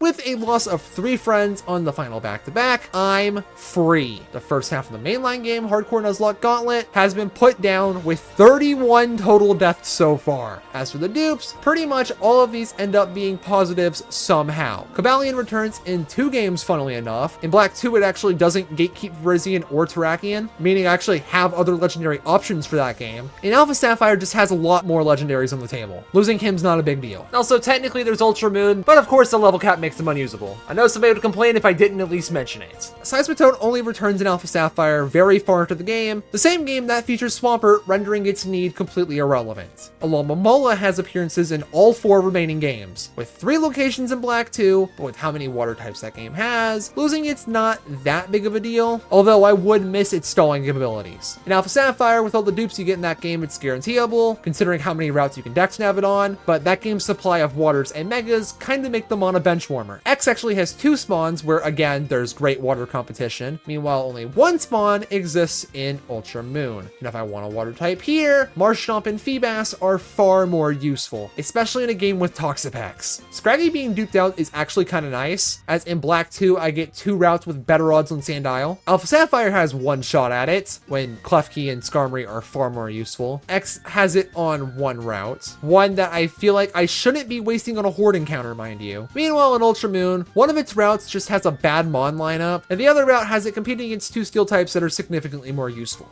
Excadrill is odd since it's great in the games I get him. While it's probably the best Mirage Cave encounter on Alpha Sapphire, the reason I want him gone is actually Black 2, since the Dust Cloud encounter pool is larger in that game, and with how disgusting early game Onyx can be, duping out Drill gives me a way to guarantee it. Finally, we have Watchog appearing in 2 games. In Black 2, it occupies the first 4 encounter tables. Removing it on all of them is an upgrade, especially when Verpaint Complex is one of those areas, pushing me closer to a Magnemite that can rip the game apart. Where in X, the only route it's on has stuff like Fungus, Pawniard, Klefki, and Skorupi, all of which are useful, which wraps up the last game where duplicates aren't on the table. Going forward, our current supply of 24 dupes are going to have their influence felt in some way or another. And to start that, we begin with Univo once again. Much like with Black 1, Black 2's hardest section is the early game. From a normal type first gym with only 4 encounters that doesn't get much better until after Berg, losses can be a bit more of an issue, but I'm sure I can figure it out. And for the record, this is not on challenge mode. I actually did try running it before, and that run was going very well until I accidentally flushed my save file down the shitter from accidentally loading a save state. So because we'll be playing in normal mode, it shouldn't be that big of a deal, which is funny because this actually does mean we have a bit of a disadvantage, which will actually be level caps since they are lower, which will restrict some of the leveling options I can work with, like new moves or evolutions. For instance, playing in normal mode means I will have a Ducklet for the clay fight instead of a Swanna that the challenge mode would allow me to have. Anyways, let's start the game. As for the starter choice, once again, I picked Tepig, because as it turns out, Embor's late game presence is good, and I didn't dupe him out in the previous game. Meanwhile, water types are just much more common in the sequels, hurting the only advantage Samurott had. But once again, we've got the early game haul. Route 19 guaranteed a Purloin thanks to the Watchog 4 dupe. Route 20, since Shaking Grass can't appear until after the first gym, I have to take a regular encounter being a worthless Sunkern, and the encounter in Fluxy Ranch featuring everyone's favorite non-functional grass tile gives me a less than ideal Marine. This ragtag group takes me to Sharon Deathless, which as for the actual battle, Tepig is able to 1v1 the Patrat at the cost of an Oranberry, but I did need to steer with the Lillipup. After missing 2 Ember Burns, I'm forced to sack Purloin, where I'm actually given a game warping assist pool. And it missed. At least I was able to pull off a Leech Seed and get a static proc on them, switch to Mareep, securing the win with a single death.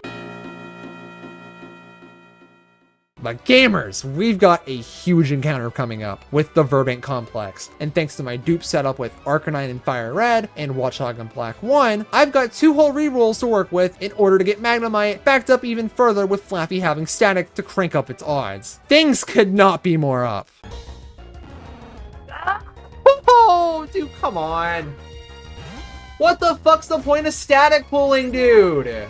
Whatever. Fucking worthless ass mon, dude. Yep, Watchdoggers and E4 dupe gave me 0 value, and I did not get one of the best encounters in the game. Instead, this fucker. Something that's not useful since the Flaffy plus Pignite combo is enough to sweep Proxy no problem, pretty much sidestepping all the danger up to Berg. But first, a box refresh, finally allowing me a full team of 6. The Castelia City encounter goes downhill, as my Shaken Grass encounter doesn't give me auto-no for some reason. Thanks, game! The Castelia Sewers encounter actually does give me use of my Heart Gold Raticate dupe, allowing me a far better Zubat, and because I'm delaying my Route 4 encounter, basically to never use it, lastly leaves me with Relic Passage, which thanks to the Pokestar Studios rewards existing, the infinite money I can get from selling them buys me more than enough repels in time thanks to my Black 1 Excadrill dupe to roll the guaranteed Onix from Dust Clouds. Now, I need y'all to understand something. I've already mentioned that previous challenge mode run in this game that was cut short, but one of the big reasons that run didn't wipe early is because of this very Onix encounter. Because in Black and White 2, this thing basically has an Exodia in its non-existent palm, mainly thanks to the Thief TM and the Wild Metal Coat holders being available before you even get Onix, making Steelix immediately available to absolutely tear the game apart. The reason that I needed to dupe out the Drillbur. Yeah, he wasn't able to solo Berg in challenge mode, but here in normal mode, he absolutely can, where the encounter floodgates get to open. First up's an actual redemption in my desert encounters, as I rolled both Sandal in the Relic Castle and a Sigilif in the Desert Resort. Yes, both of which were the best encounters the areas had, alongside 4 shitters to fill out the dupes pool with. All before I put Elisa out of the job by bodying her with the Steelix plus Krokorok combo that wasn't even remotely fair or close for a fight. Yeah, afterwards you have that weird battle with Heartbreaker Charles, which in this case is a rotation battle. Ampharos solos it with ease. Thankfully, this allows me to mosey up to 4 fuck-ass encounters, where one of them, I won't tell you, is actually our first E4 mon. Where now, surely, Clay will actually provide some sort of challenge, right? Well, more than anything thus far for Univa's second time has anyways. Here we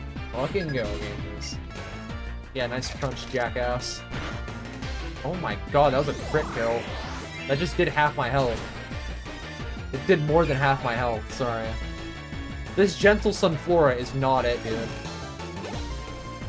Bro is not hit. Sand Slash? Buddy, Fury Cutter ain't one-shotting me. I don't know what you think you're doing. Yeah, that's doing way less. Alright, chat, I have fantastic news about the Excadrill. It does not have Swords Dance.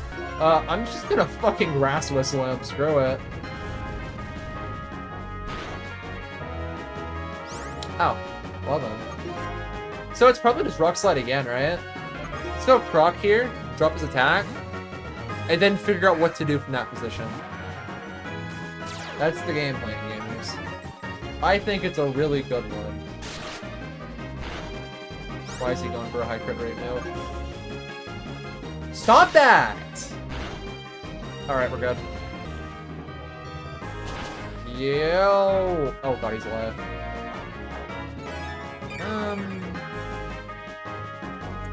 Well, that complicates things just a little bit. Chat, hear me out. Hear me out. Hear me out. Sephora's dying. Will you kill me, though? You were supposed to kill me! Okay, there we go. Oh, that attack increase is not good. At all. Oh, wait, I died a Rock Slide. I'm gonna be faster anyways. Double beam him. I'm not faster. Okay, well this thing's also dead. Yeah, okay,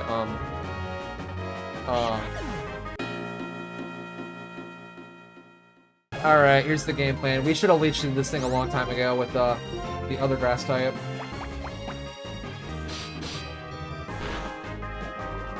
Okay, didn't get the boost that time, that's good. We're going to Tailwind here. I need the speed. That'd be very important to actually outrun this fucker.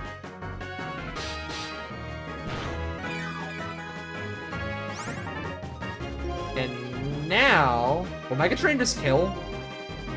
Yeah, Leech should just kill us after. Alright. Yep, should be enough, hopefully. Does Whimsicott die too? Nope, definitely not. Alright, that should be enough to get me out of here. Yeah, Ducklet did not have to die, but I was never gonna use that thing anyways.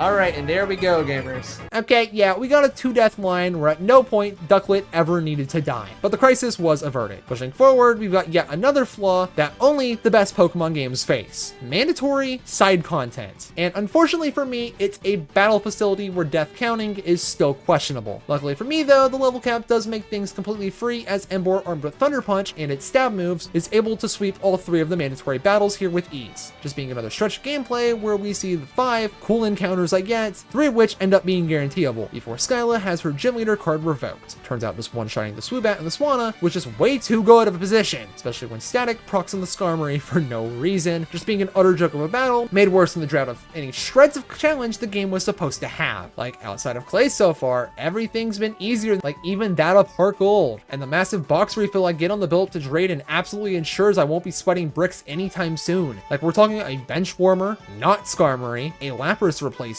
the Mon wishing it was Salamence, a glass cannon, a useless wall, and an even more useless grass type, Meryl without huge power, a Muck I didn't expect to kill with a crit, alongside the biggest headache of my life because my Route 11 encounter was absolute hell to get. Thanks to the dupes I seeked out earlier with Autonon Emolga, alongside lucking into a Zoomerell on the village bridge, this route gives me a guaranteed Gliscor. It'd be simple enough in concept to just keep a Repella, but just spawning the shaking spots in the grass is torture enough already. But when I end up crashing out for 53 minutes straight because of abysmal luck and bad route design, it's just a step too far. Dealing with 71 80% Autonos, 7 different 10% Emolgas, 3 Azumarill, which like Gliscor is a 5%, and accidentally hitting the bullshit breeder 4 whole times, the sweet release is given for a Mon I likely wouldn't use. If I've already reset the route to fight that creature in the corner, why the hell would I want to do that again? There we go! Jesus Christ!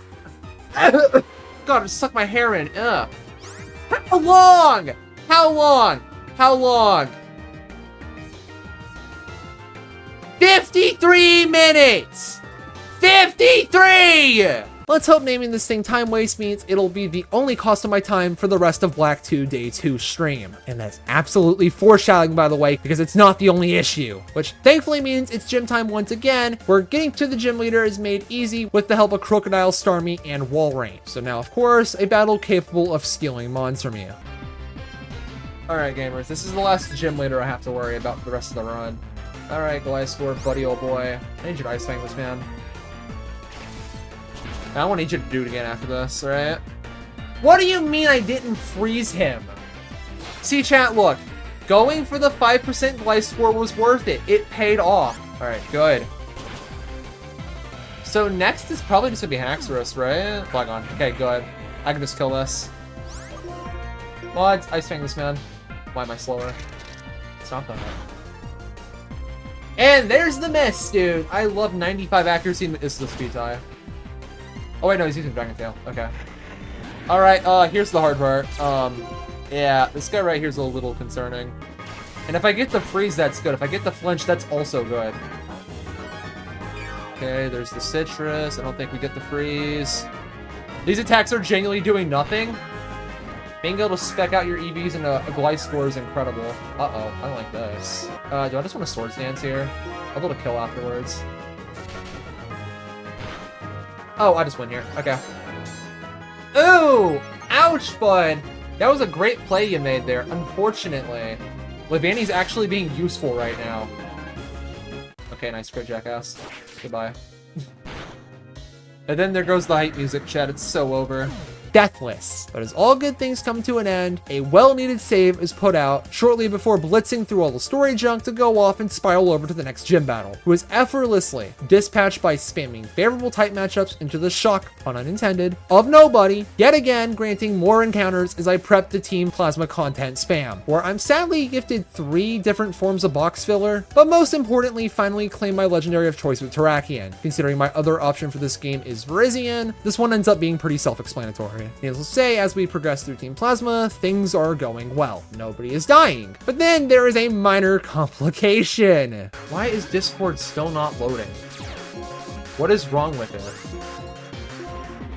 He crashed the Weavile. Stop slashing me, please. I did not save. I was trying to close out of Discord. I have not saved. Oh my god, how far back? Jesus Christ. I didn't like stat check half the shit I got in late game. I think the most evil part of this is the fact that I don't even remember how my cursor ended up like that to close the game out in the first place. Regardless, now it's just the mental endurance of catching back up in the most non-canon way possible. I did the content already, why sit through it again, still to be deathless. Although technically this does mean I had to re-roll the natures on the 4 that were most recently caught. 2 of which I never even had a chance to check. And I sure as hell can't complain about a neutral nature Terrakion. And with the blue thing we don't talk about gone, wow, no way a deathless Zinzlin tag battle. Who could have guessed it's the way things were already going? Anyways, remember how it took me 53 minutes to get a 5% shaking grass encounter? This one took 5, and despite the abysmal catch rate, I still caught him, which was a bit awkward of a line to work, considering the team building I had to do in fear of Mamoswine appearing here. I also finally got my Route 4 encounter, but who cares, it's Plasma Frigate time where Gliscor, Crocodile, and even Aggron inflate their kill counts left and right. Culver's pulls up as a fraud since the duo that stomped Elisa are very unsurprisingly good here. But of course, it's finally time for the Kyurem plus Geth's back-to-back. Thankfully, Aggron ends up being one of the best answers to Kyurem Black, giving me a free pass to Getsy Boy. I'm probably slower than this. It can never toxic me. It does have lefty, so it's gonna probably spam protect a few times. I am faster. Ooh, I like that. Aggron doesn't do much in this fight, so if I can kill it, that's good. He's right, chat. Alright, so Coppergears just goes down with no issue. No, I don't. No, I don't. No, I don't. No, I don't. The entire point was to switch in here. So, because in this position, right, he never clicks protect on this turn. Because it's skill type. The reason I'm switching to Crook here is so I can bait in Drapion, because it's got Earthquake, or bait in Toxicroak. The idea is I'm just going to fucking kill both of them. Those two both should be coming in. Maybe it's Seismitoad. If it's Seismitoad, it's probably going to be Seismitoad, let's be real. If Seismitoad does come in, it's just like, bro, I switched straight to Whimsicott and kill it. Yeah, we're good here. Alright. See, if I had Aggron in, it probably would still go Seismitoad, yeah? It probably could go Toxicroak too. It'd be a little bit more awkward. Yeah, because then I couldn't even put Crook in. Oh my god, dude. Fuck off. This might be annoying. This might be bad. Come on. There we go. Anytime Seismitoad goes for an extra drop Muddy Water, it never pays off. Get out of here. I could switch my own in on Acro. Flamethrower, not so much. He's really just here for this fight. Basically, Electros doesn't really do anything in like any go about fucking anything. But in this case, I do have the use of being able to use him here.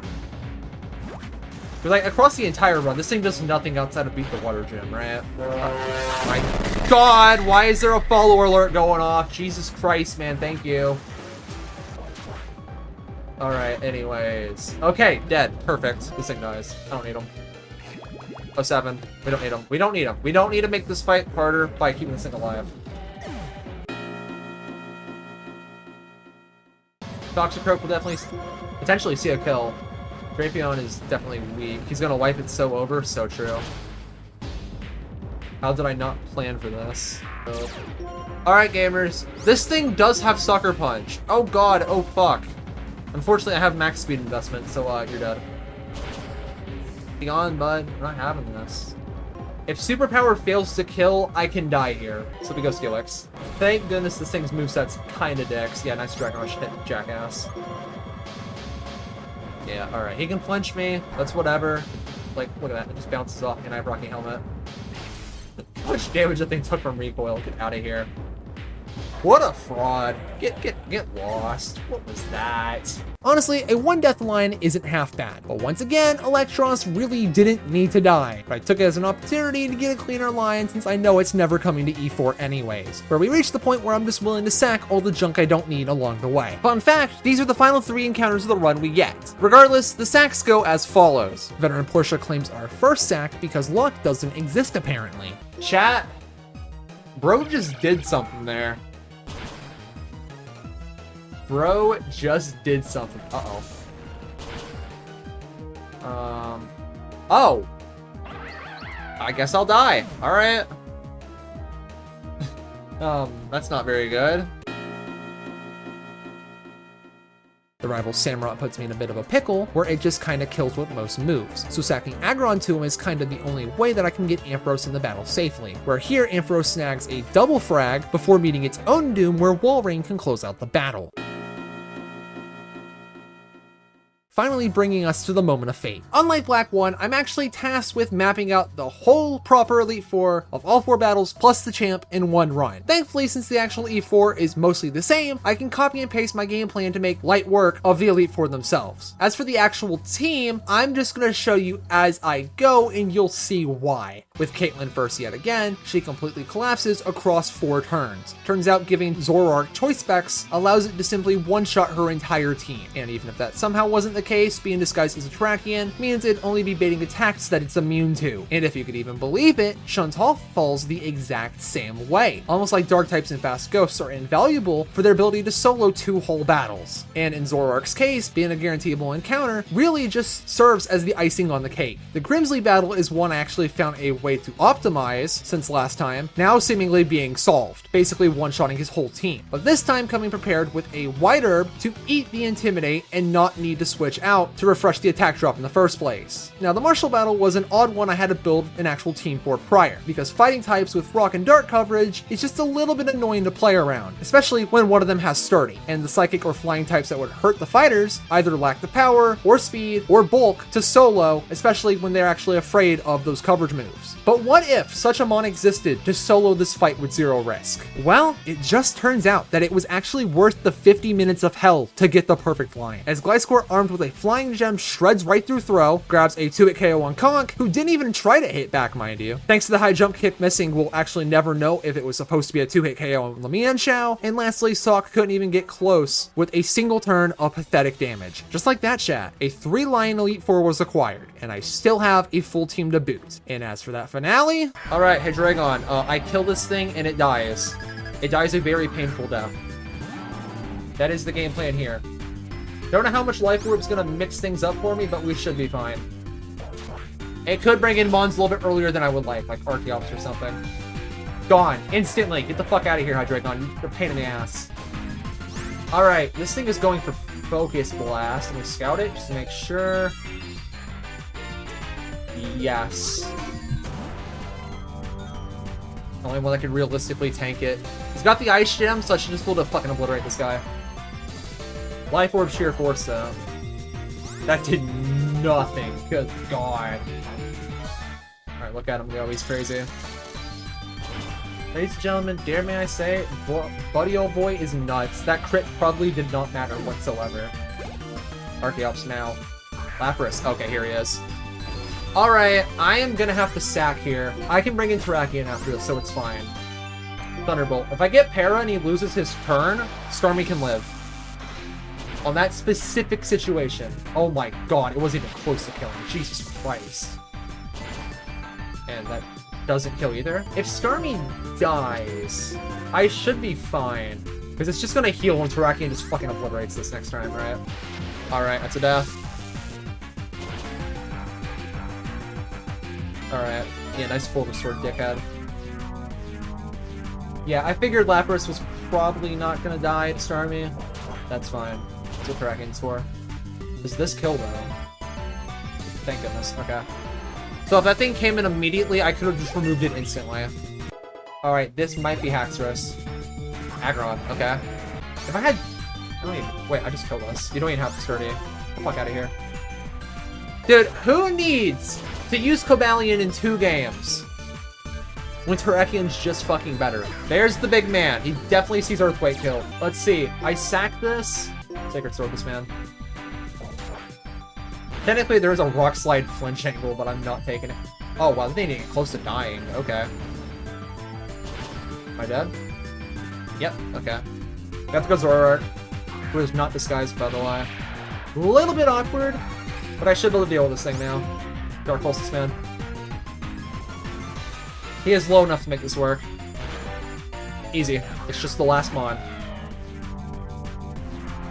Alright. Hit him up, Zoroark. Let's fucking go, bud. Is that gonna be the last death of the run? Let's find out. Oh, there's Defeatist. GG. Easy! Good fucking flinch, dude. Just like that, gamers. We're going to the fucking 3DS.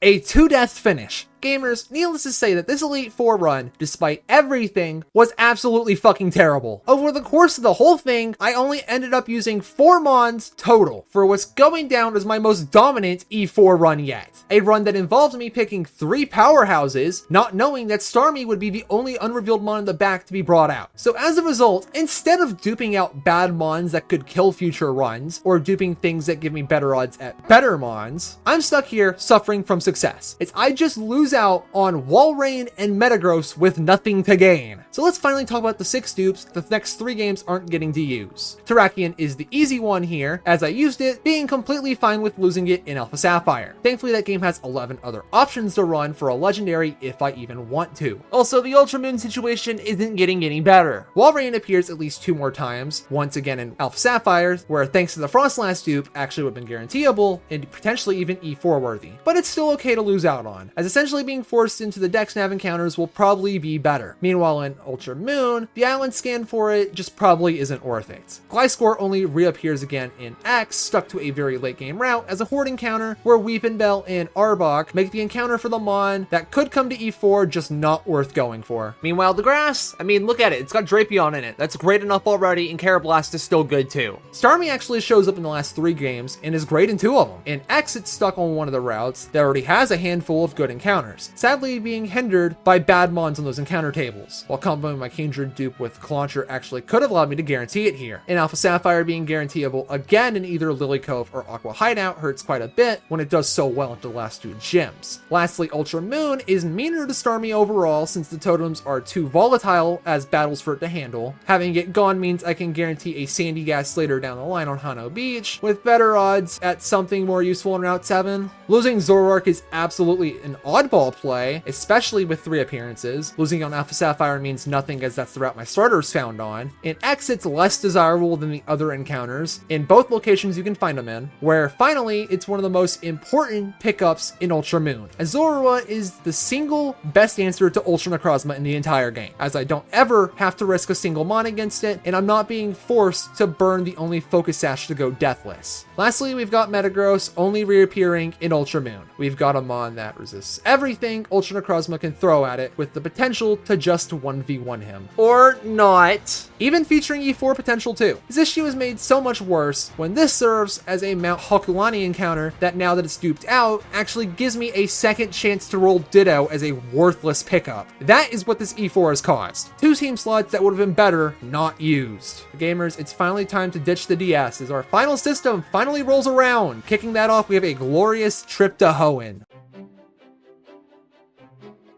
And by glorious, I mean the Nuzlocke Validation Council is going to have my head for this one, as I may have simply invalidated the entirety of this gauntlet just from playing too damn fast. The issue, of course, has me start with a Mudkip because it's by far the best starter, especially as other Mons would want to use the Mega that Blaziken would otherwise hog. But my problem comes from me catching a Zigzagoon, Wingull, and Poochyena in that order, only realizing my mistake once reaching Petalburg, because here I made the mistake of catching Zigzagoon on Route 101. The same place Mudkip was my encounter for. Okay, no problem. Just release it, then PK Hex the flag from caught to scene, and just move on. Well, that would be the solution if my Route 103 encounter didn't exist. Because unfortunately, I didn't just walk into a Wingull, it came after a dupe, one that I wasn't supposed to have. So gamers, this is where attempt 1 ends. Not in a blaze of glory, not because I forgot to grind, but because of a rule violation most would play without, since typically starters are just treated as bonus encounters. Meaning, oh boy, back to Fire Red we go! And of course I picked Charmander as the starter. Okay, cut the bullshit. I just closed the game and just restarted back from the save point right before the first encounter and just went on my merry way. Mainly because it's not like these first 3 encounters matter that much in a vacuum, right? Ralts is the only one that's truly gonna matter because of its E4 viability, and re-rolling the run to still not get it doesn't really change too much. So I reset, and wow, I wasted 30 minutes just to still have a worthless Poochyena from 103 and end up with a Surskit on 102. Which, yeah, Surskit's definitely a bit of a quality spike, but it's not like this thing's ever coming to E4, you know, the one place it would actually matter for. Meaning, technically, still doesn't matter. Although there's a few things I need to note before we continue. Alpha Sapphire in this gauntlet is basically a filler episode of your favorite TV show, outdoing even the Fire Red run, because most of the battles that aren't the gym leaders simply do not matter, alongside the fact there's a fuck ton of encounters, alongside the fact that I am going to be using most of the features the game throws at me. Basically, Dex Nav will allow me to pick and choose any important encounters in the run that I could even ask for, and Super Training even allows me to have them EV straight off catch, and fixable even if I don't grind them frame 1. Like, that's how irrelevant the difficulty in this game's gonna be. Like, whoa man, 2 new encounters, and then there goes the Roxanne fight because Mudkip soloed her. No way man, 4 new encounters. Thank you Tentacle for being an E4 dupe, I would have loved to have a 5th. Oh, and then Beautifly went off and one-shotted both of Brawly's Mons. Damn. How about the time I got 2 new encounters, and then Marshtomp showed Watson why it's the best starter in a suite. Like, at least my Flannery split was slightly more interesting, as both trips on Route 111 have me dodging the Rock Smash encounter. Meanwhile, I also choose to play without Shedinja, because I'll be real, using him is both annoying, but Ninjask is still pretty fucking incredible. But other than that, it's the same old, same old. 6 new friends join me, Archie ends up being a complete pushover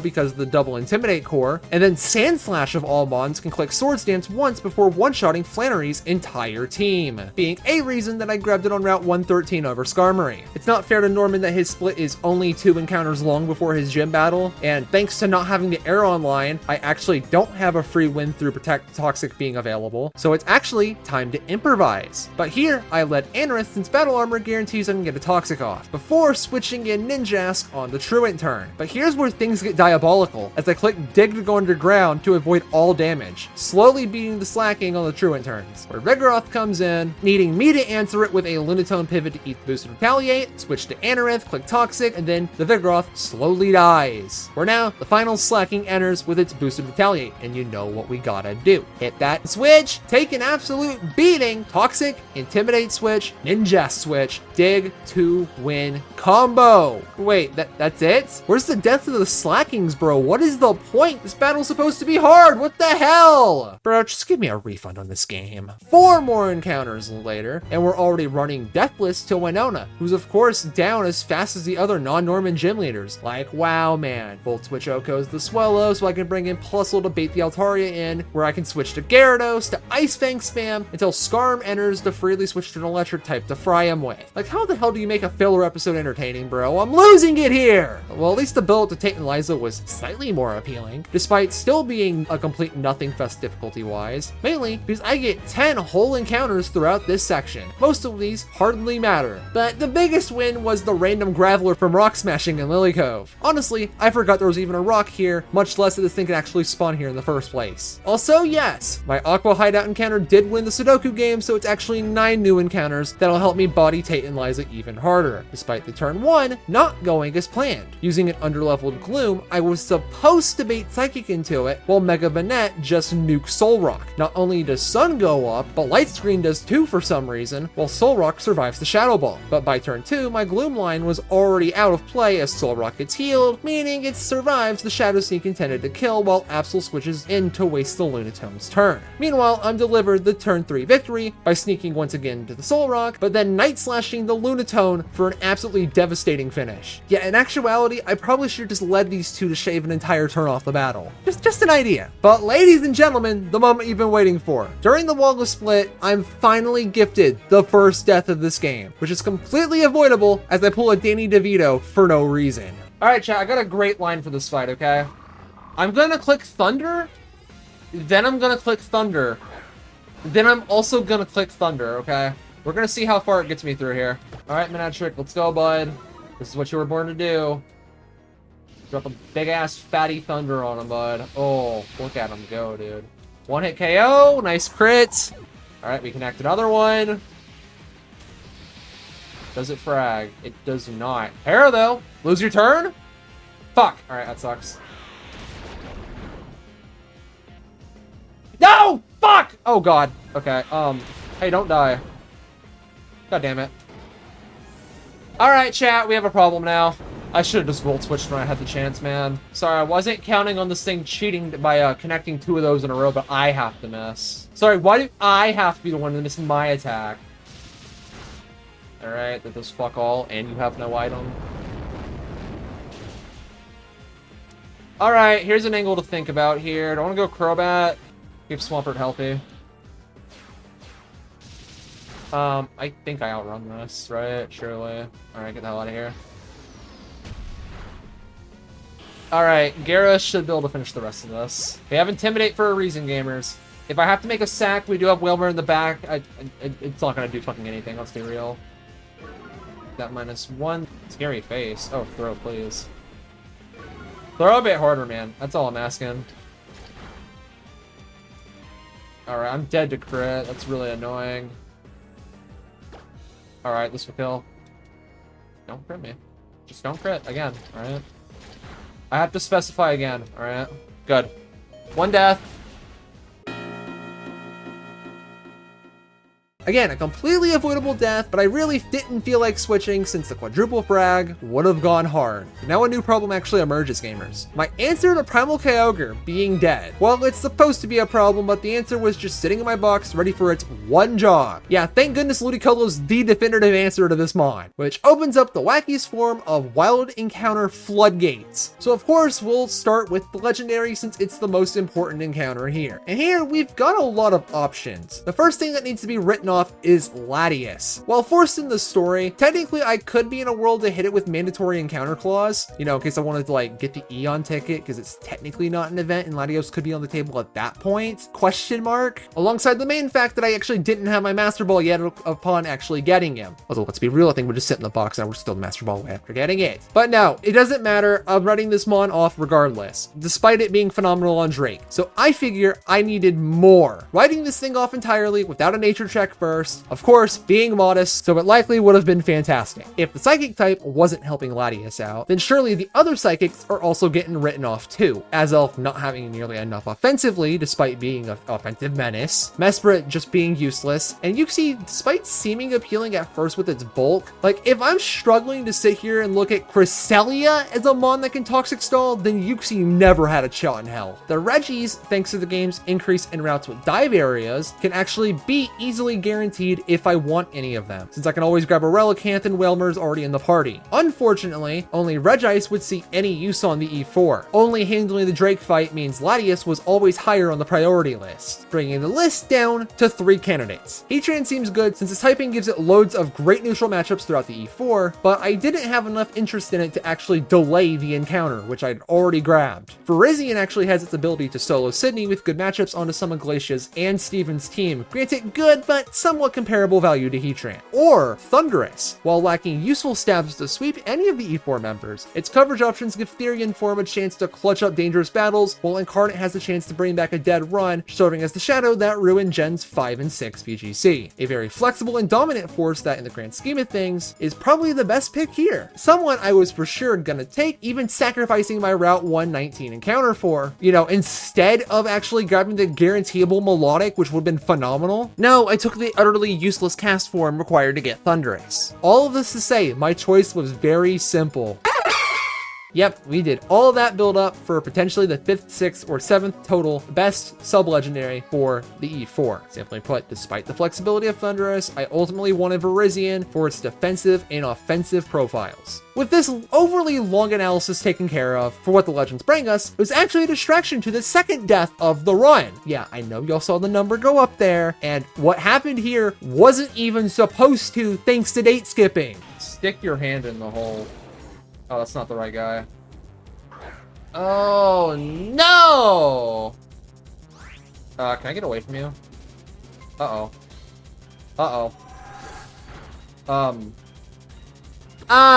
Chat, we have a predicament here. I will run away this time. Uh-oh. I literally changed the date on my fucking clock and everything to make Virizion appear, and they're doing this to me? Alright, well, you gotta get sacked, buddy. I gotta get plus win so I can actually fucking run from the seg. Not really my greatest move here. Run. Let me out, dude! Alright, Plusle, you got this, bud. There we go. Yeah, despite the game not skipping to the date I put it on, Whalmer's death still does count, which is really just a drop in the bucket at this point. I mean, I've already got a bunch of water types, and the absurd box refill I'm about to have, it does not matter. Like, to put this into perspective on how many mons I'm about to have on top of what's already in my box, I don't even bother with Seamawville's guaranteed Spirit Tomb, and then other water routes where I literally have everything. Through these encounters, I'm too lazy to grab. I'm still going up 14 entire encounters here, ignoring the Virizion. Here we get 3 water types, 3 other water types, 1 Togepi egg I won't hatch, 1 Mirage Spot encounter I used to PK Hex the other 3, because I was not going to waste time with that after the Terrakion incident. Thanks to DexNav, I could just pick which ones I wanted, alongside the last 3 little shitters grabbed during the Wallace split, which, speaking of the gym, just throwing Electrode and Ludicolo at everything just bodied the fight deathless. Like, at this point, you just have too many electrics and grasses. It's not hard. And finally, we have the pre-E4 pickups of Hariyama and Victory Road, and the potential E4 mon of Murkrow from the Soaring encounter. Although getting to the E4, we obviously have to go through one last Guardian, being Wally, whose team is just kind of a lackluster one, because both his Elite Altaria and the follow-up mon gets bodied by a Dugong, where all 3 mons in the back can't even muster an offense against the Swampert. All of this to oversimplification, finally just to reach the Elite Four with little resistance, where this filler episode gets to drop its very important 5-second lore dump. E4 dupes / ended run from the Pokemon League Challenge. The team I'm bringing consists of the encounters I grabbed off of Route 220, 115, Mount Pyre, Pathless Plain, Fiery Path, and Route 113. Yes, obviously those last 2 are for duping purposes. So let's just hop right into this because we've still got 2 games to get through, and the Modern EXP share being on will help me see through it. Starting with Sydney, I have to throw flashbacks back to Route 102, and the idea of having a Ralts being invaluable as an E4 pick, mainly because it could sweep Sydney and Drake with 0 issues. Luckily for me, Mega Altaria is able to mimic that dominance and one-shot his entire team without an issue, outrunning all of them. But if one battle dominated by a single Pokemon wasn't giving me flashbacks to the Unova Pokemon League, Phoebe being the same shouldn't be a surprise, as Mega Absol just has way too much damage up its sleeve for her to even keep up. But if the last 2 E4 members were parallels to Chantal and Caitlyn, then clearly someone had to be Marshall. You know, an actual battle, which, funnily enough, wasn't actually supposed to be. There's my goat, chat. Oh, let's go. We're in. It's playable, gamers. Frostlass. All right, Frostlass number 1. I was supposed to teach fire. Ooh, I was supposed to teach Fire Punch, not, ooh, fuck. Status move, maybe? Probably a ghost move. I don't know which one this is. Fucking hail, god damn it. Okay, that's really annoying. That is really annoying. I want to Sucker Punch this. I cannot. I have to hit it. Okay, good. This should kill. Alright. I don't know how I get Metachan back on the field, though, is the problem. Alright. Don't be Glalie. Cool. Night Slash again. Good. No evasion hacks today. Perfect. Alright, well, what is this thing doing? So, I think it just clicks Blizzard. Muck, buddy old boy. Let's get going, bud. Blizzard, okay! That did not do much. Alright. You have my Citrus Berry in the back. I want to disable it, but there's no point when Hail's gonna run out soon. Alright, here's the Blizzard. How much? Ooh. That's enough to kill if I don't get crit. Got a Muck. Let's go. Let's go, bud! Okay, we dodged Free Siege. Alright, chat. One last mon. It's just Glalie with Ice Shard and Freeze Dry. I should never be able to die to this thing. Never. If it hails, whatever. Does not matter at all. After I massively fucked up by not having Fire Punch, I steered it back, chat. I taught the wrong punch move, but it worked out. See, here's what I was thinking, right? I needed Ice Punch for Drake when I was putting the moves in. And then I realized I needed Thunder Punch for Walrein, but, like, I needed Fire Punch for Frostlass because I have Brick Break for Walrein. This should have been a sweep, but I fucked up. What I needed was to not have protected my moveset. With the sphere complete, thankfully, I'm thrown another clean sweep, where Mega Altaria just repeats the Sydney line, but on Drake, where if anything, I can say yes, the EXP share is fucking stupid. Why is this thing already 5 levels higher than it went in with? But alas, gamers, the final battle approaches, and I've still got a full team. All I need to do now is not get reverse swept by the Metagross, which I absolutely have safety nets for. All right, Flamethrower. I need to kill this thing. If I can get a burn, that'd be great. If it goes get sturdy. Burn? Burn? Burn? Shit. Oh, dodge toxic, huge. Perfect. All right, full restore does not matter at all. Burn every full restore you have, bud. Every single one of them. Lose them all right here. The Skarmory really needs them, dude. Oh, beautiful. All right. So I'm not sustaining too much HP from Life Orb loss here. Aggron, okay. This thing's definitely stone edging. So here's the thing. I want to hit it. I really need to hit this thing right now. All right, chat. Can I get a big 07 to Altaria here? A big 07. Bro's outlived its usefulness. It got me through the first mon, and that's what matters most. This thing has sturdy. Oh. Okay, sure. Or you will miss. Okay. Never mind. Altaria gets to live a little bit longer. Hold on. Radally. Guess it does have ancient power. Okay. This is concerning. It's not going to sludge bomb. We just go straight to Brazilian here. Should be confused. Okay, that's not good. I can go to Metacham. I don't wanna. Mods, pulse combat this man. Mods, get him. Damn straight. All right. That is great. I should be baiting Claydol now. I mean, it still could be Armaldo for reasons, but it should be Claydol. Claydol. All right. It's got screens. It's got other bullshit. I should tank a hit. Virizian's like giga fucking bulky on its Spadef. Just in general, right? I have like no investment on that. All right, good. He hits. Get the fuck out of here, bud. All right. Maldo comes in now. All right, what are we doing? I haven't seen which move I have in my move slot. Give me this. Give me that damn screen game. Let's go. Ah, there's the self hit. Yeah, fair enough. Does he get the frag though? He does. All right. That's a free switch to me. Shit. Do I go Metacham now? Yes. I'm not gonna have another opportunity to get this thing in. All right. He probably lives this, by the way, too. If it does, that's fine. Whatever. Yeah, whatever. I should tank this. Oh, yeah. Get the fuck out of here, bud. And again, I don't have Fire Punches. I fucked up my moveset. So, I'm not gonna be able to kill Metagross with this, unfortunately. All right. Last Mon. Let's go. Last Mon, I'm only down one guy right now. This should be winnable. This is definitely free. Well, Brick Breaking is the play for higher damage, chat.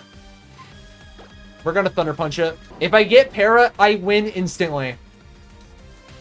I win on the spot if I can have Para here. Damn it. Alright.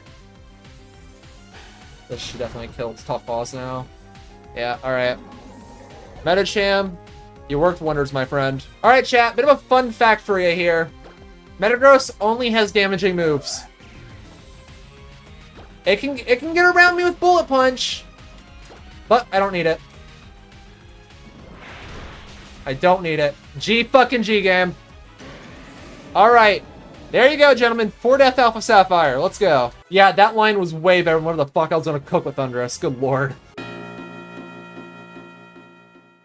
What an excellent finish for what was otherwise a waste of time of a game. What we received was 4 new deaths and 6 new E4 dupes, none of which are bad to have. So let's see those benefits now, shall we? With Altaria now in the dupes pool, I get a soul benefit in X, being able to filter out the second worst encounter on a route. Yeah, for some reason, whether it's grass or hordes, Spinda still outshits this evolution line, lacking a mega evolution that made it good in this game. In the case of Metacham, having as a dupe an X means I get better odds at Zubat and Axew in Connecting Cave, and additionally to the last 2 mons, Virizion is in a weird boat where they're all available in Ultra Moon, but are all 1 level above the E4 cap, meaning none of them actually matter for that game. All of that is good so far, but the real benefit for dupes routing kicks in with the other 3. With Muck first, I only lose him in Ultra Moon as the final gatekeeper for a guaranteed Magnemite in the trainer school, with better odds for something good in Howuli City, although sadly it comes with the catch of losing the best encounter in Mali City. Sandshrew, on the other hand, is a huge removal, with 2 areas in X, Route 18 gives gets much better by removing the second worst mon in the grass, or Terminus Cave, it just is the worst. But the good removals continue in Ultra Moon. As in Tapu Village, it knocks the standard encounters pool to just Pelipper, so now Island Scan becomes possible to confirm the encounter for, unless SOS chaining for Vanillite somehow sounds more appealing. While lastly, the removal in Mountland Aquila gives me another way to actually confirm Vanillish. But that's not why we're here. At least Muck and Sandslash were mons I actually had planned to dupe out in Oras before even touching the game. I not only saw how strong Absol was on E4, but one of the benefits of duping it really stood out. In X, it's not that much of a standout, as removing it only really gives me better odds at Mienfoo, Drifloon, and Bagon on Route 8, where only the last one has real E4 potential, but all three of the dupes help push the run in that way. Ultra Moon's where this thing's value comes from. In Tapu Village, just copy and paste what I said for Sandshrew, as I had just excluded Absol when talking about it just a second ago. But with Absol duped out alongside Sandshrew just now, and the Snowrunt line having been duped out in Platinum, these three form together to give me guaranteed Sneasel in Mountland Aquila, which is not only the best encounter generally in this area, but having used Weavile during my Ultra Sun Egglock, I already know this thing can and will put in work on the E4. But nothing is guaranteed in this gauntlet, because to get there, I've got to play it all the way through Ultra Moon and an entire extra game in Pokemon X. Commonly known for being piss easy, but I already knew the hard part would be any optional trainers I'd stumble into, because for some reason, they're just way more lethal to run into.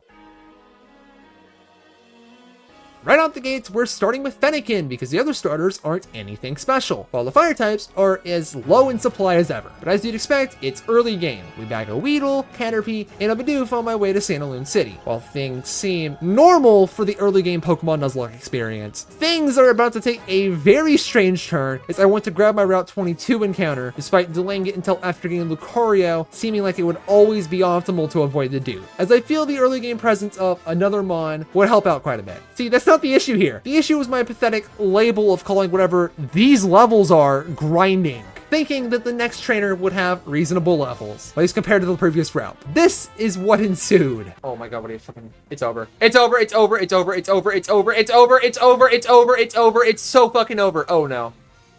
Level 6, please kill this thing. My god, why is this thing minus attack, dude? Chat, I think we're wiping here.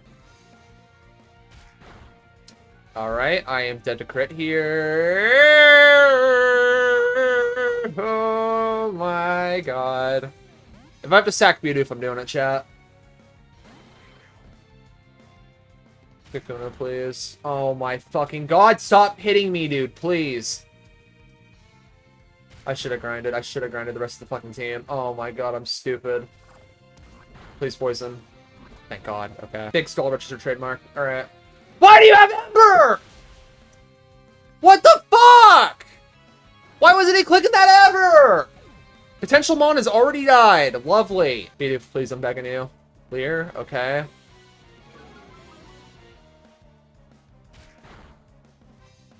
Just one more poison tick. If I switch to Fennekin on Ember, I win always with no more losses. I just gotta stay in. Alright, Bidoof. Fucking unreal, dude. What is this?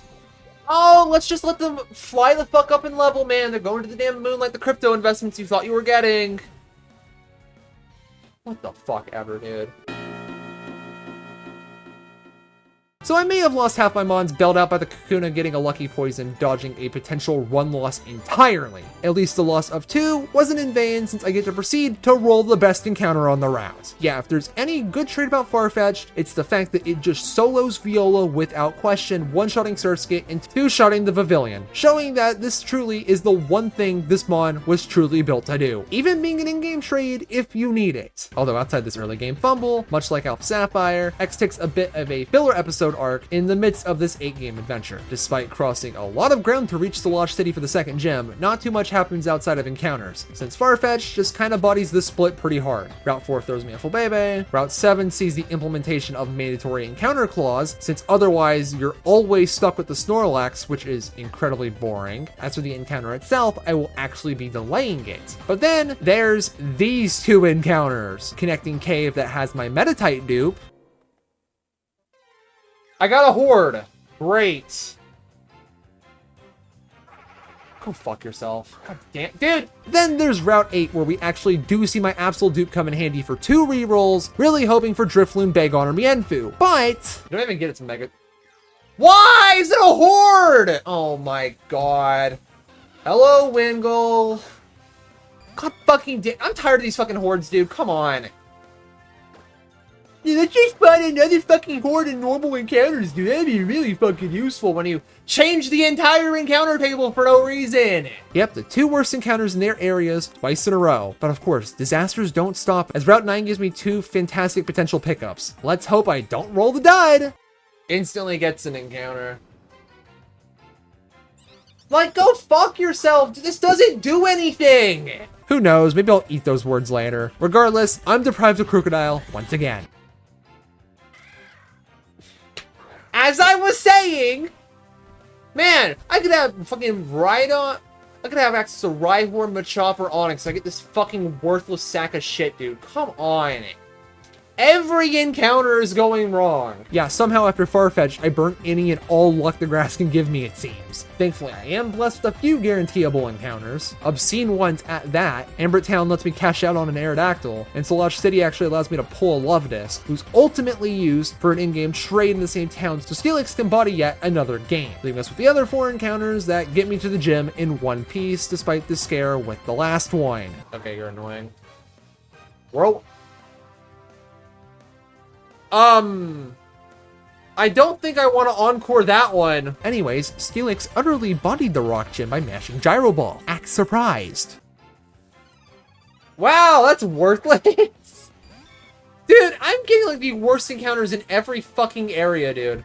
The game really threw me a bone with the damn Sigilif, man. What is this? All right, chat, here we go. Come on. What the fuck? Dude, I got a worse version of Sigilif. Holy shit, man. No way. Some things truly never change. Just like getting crazy sweep angles and gym leaders because the one blessing I did roll is just a little too good. The Tower of Mastery goes exactly as expected. Nobody cares about prioritizing a Rock Smash encounter on Route 12, and Route 13's dire odds of Dugtrio, thanks to the Garchomp dupe, somehow actually didn't go poorly, like every other encounter in the game has. Going into the 4th gym, I can't even attempt to make thrilling commentary, as Sigilif is still going apeshit. Now, to reward myself for this unimpressive win, I backtracked to Fish before the Team Flare Power Plant battle spin of 11 terribly paced battles, properly showcasing X and Y's terrible pacing. Versus Clement, I actually have to think about my line a little, without a clean sweep available. Leading Lantern, I just OHKO'd the Emolga because Super Training is fucking broken, before switching the Delphox in on the Grass Knot for a free entry, where Mystical Fire can just snag the 2-hit KO, and with Magneton entering, Steelix just wins from simply existing. Our only gatekeepers to the next gym are a Quagsire catch and a Poliwag catch. Cool, who wants to see Lucario sweep the Valerie fight? It's called the Switch Aurasphere Bulldoze, Aurasphere Poison Jab, Mega Evolve, Poison Jab, True combo. Somehow without taking any damage. But gamers, here we have the most important part of X and Y. The Route 7 encounter. Unfortunately, outside the full Bebe I already had running through here before, I can't really manipulate this encounter table due to how mons are distributed. Why this matters is because I need to get Speargle specifically, and since the only other game I could have possibly rolled it in gave me a bad Safari Zone layout, so I couldn't even attempt it, and I really needed the early game Geodude, this ends up being my only chance to dupe out the dog with the paintbrush tail, hoping for the 10% that could prevent me from wiping in early game Ultra Moon, since it's an encounter that ruins my safest way through the Totem Raticate fight, potentially losing the entire run. I am about to get a Volbeat, though. Close enough. God damn it, dude. Fuck off. Utterly fucking worthless. I have not gotten one good encounter in this game. Oh, but you got the Trapinch. No. Dog, I'm gonna wipe an Usum for the first fucking totem. Oh, there goes my insurance policy. No matter, we go deathless through the Pokeball factory to get some new encounters, and things really don't get much better. All right, Watchog dude, you better pay off, bud. 20% Pawniard, 10% Scroopy, 10% Klefki. Bail me out, bud. God damn it, man. Every encounter's ice. What do I do with this? I swear to God, if I see fucking Trubbish on my screen, I'm going to be livid. Every fucking encounter! Every one of them is ice! What the fuck? Dog, I'm not gonna have any fucking flex slots for E4 because I won't have any E4 mods to begin with! Show me the jinx. Right now! My god! Sucks! They're all shit! Dude, I could have gotten Jinx or Pillow Swine with the same percentage chance, man. What the fuck? Even Cryogonal was better. Even Beartick was better. This was just the worst possible fucking encounter here. Can't have Rotom, gets Trubbish. Can't have fucking Pawniard, gets fucking Mightyena. Oh, can't have Smeargle's an important E4 dupe, gets fucking Illumise. Oh my god. Show me the Delibird. Yo, big man. He's so cool. Again, I statistically got the worst of the two encounters I could have gotten here, by the way, but whatever. Just to clarify, yes, I did change the clock to chance Rotom, but no, that's too much apparently. Regardless, here I get an encounter drought with non-stop battling that editing, thankfully, makes a breeze. But before the nonsense, we have a gem to do. All right, chat. I actually have special tech for this dual screen Sigilif, okay? So the Sigilif does not have Wonder Skin. It actually has Magic Guard, which is perfect. Oh yeah, you like that screen support, jackass? Look at that. Eat shit. Eat shit. Outplayed. Yo, Mightyena coming in handy, chat. Air Slash. Sure, dude. Knock yourself out. Alright, Slowking next. This thing has Yawn and it has Calm Mind, so I'm gonna tone it. Oh no! Okay. He's yawning. It's fine. I forgot that was. I did not remember Oblivious blocking time. Actually, if this thing goes for Calm Mind, I can actually encore it. Hold on. Illumise is coming in handy. Oh god. Okay, well you're not coming in handy anymore. It's Bug Buzzum. How much? Yikes. Okay, now that's getting really bad. I cannot bring in Butterfree safely. Here's the sad part, and it definitely does not kill. Gonna cat fragment it. Oh, he lives. I don't think that killed though. I mean, I gotta go for it, right? Good. Final Mon is a Meowstic with Fake Out, chat, and because I am really low, it probably always just goes for it here. Because it might actually see a kill. Okay, Fake Out. Oh, am I steadfast? Oh, I'm inner focus. Damn. Alright, Furry Bait. Bail me out, bud.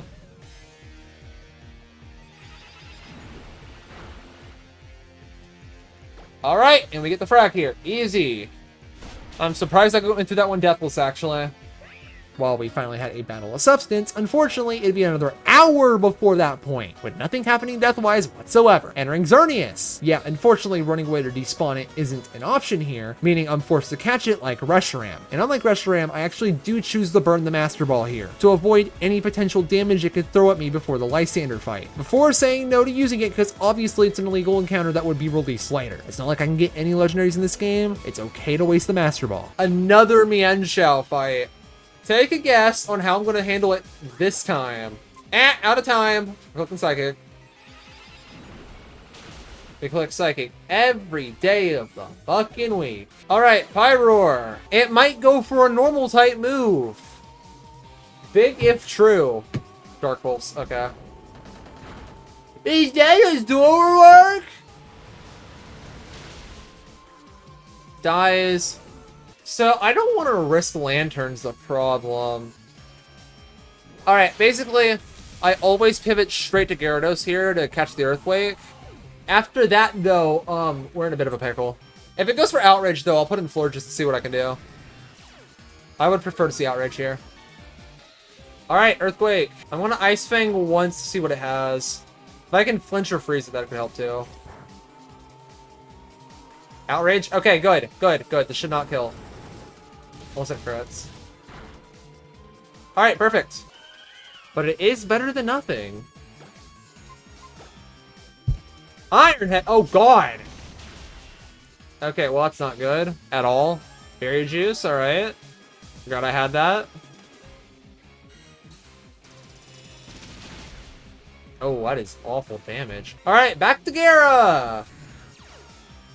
See if I can bait it again. Iron Head. All right, Outrage. Okay.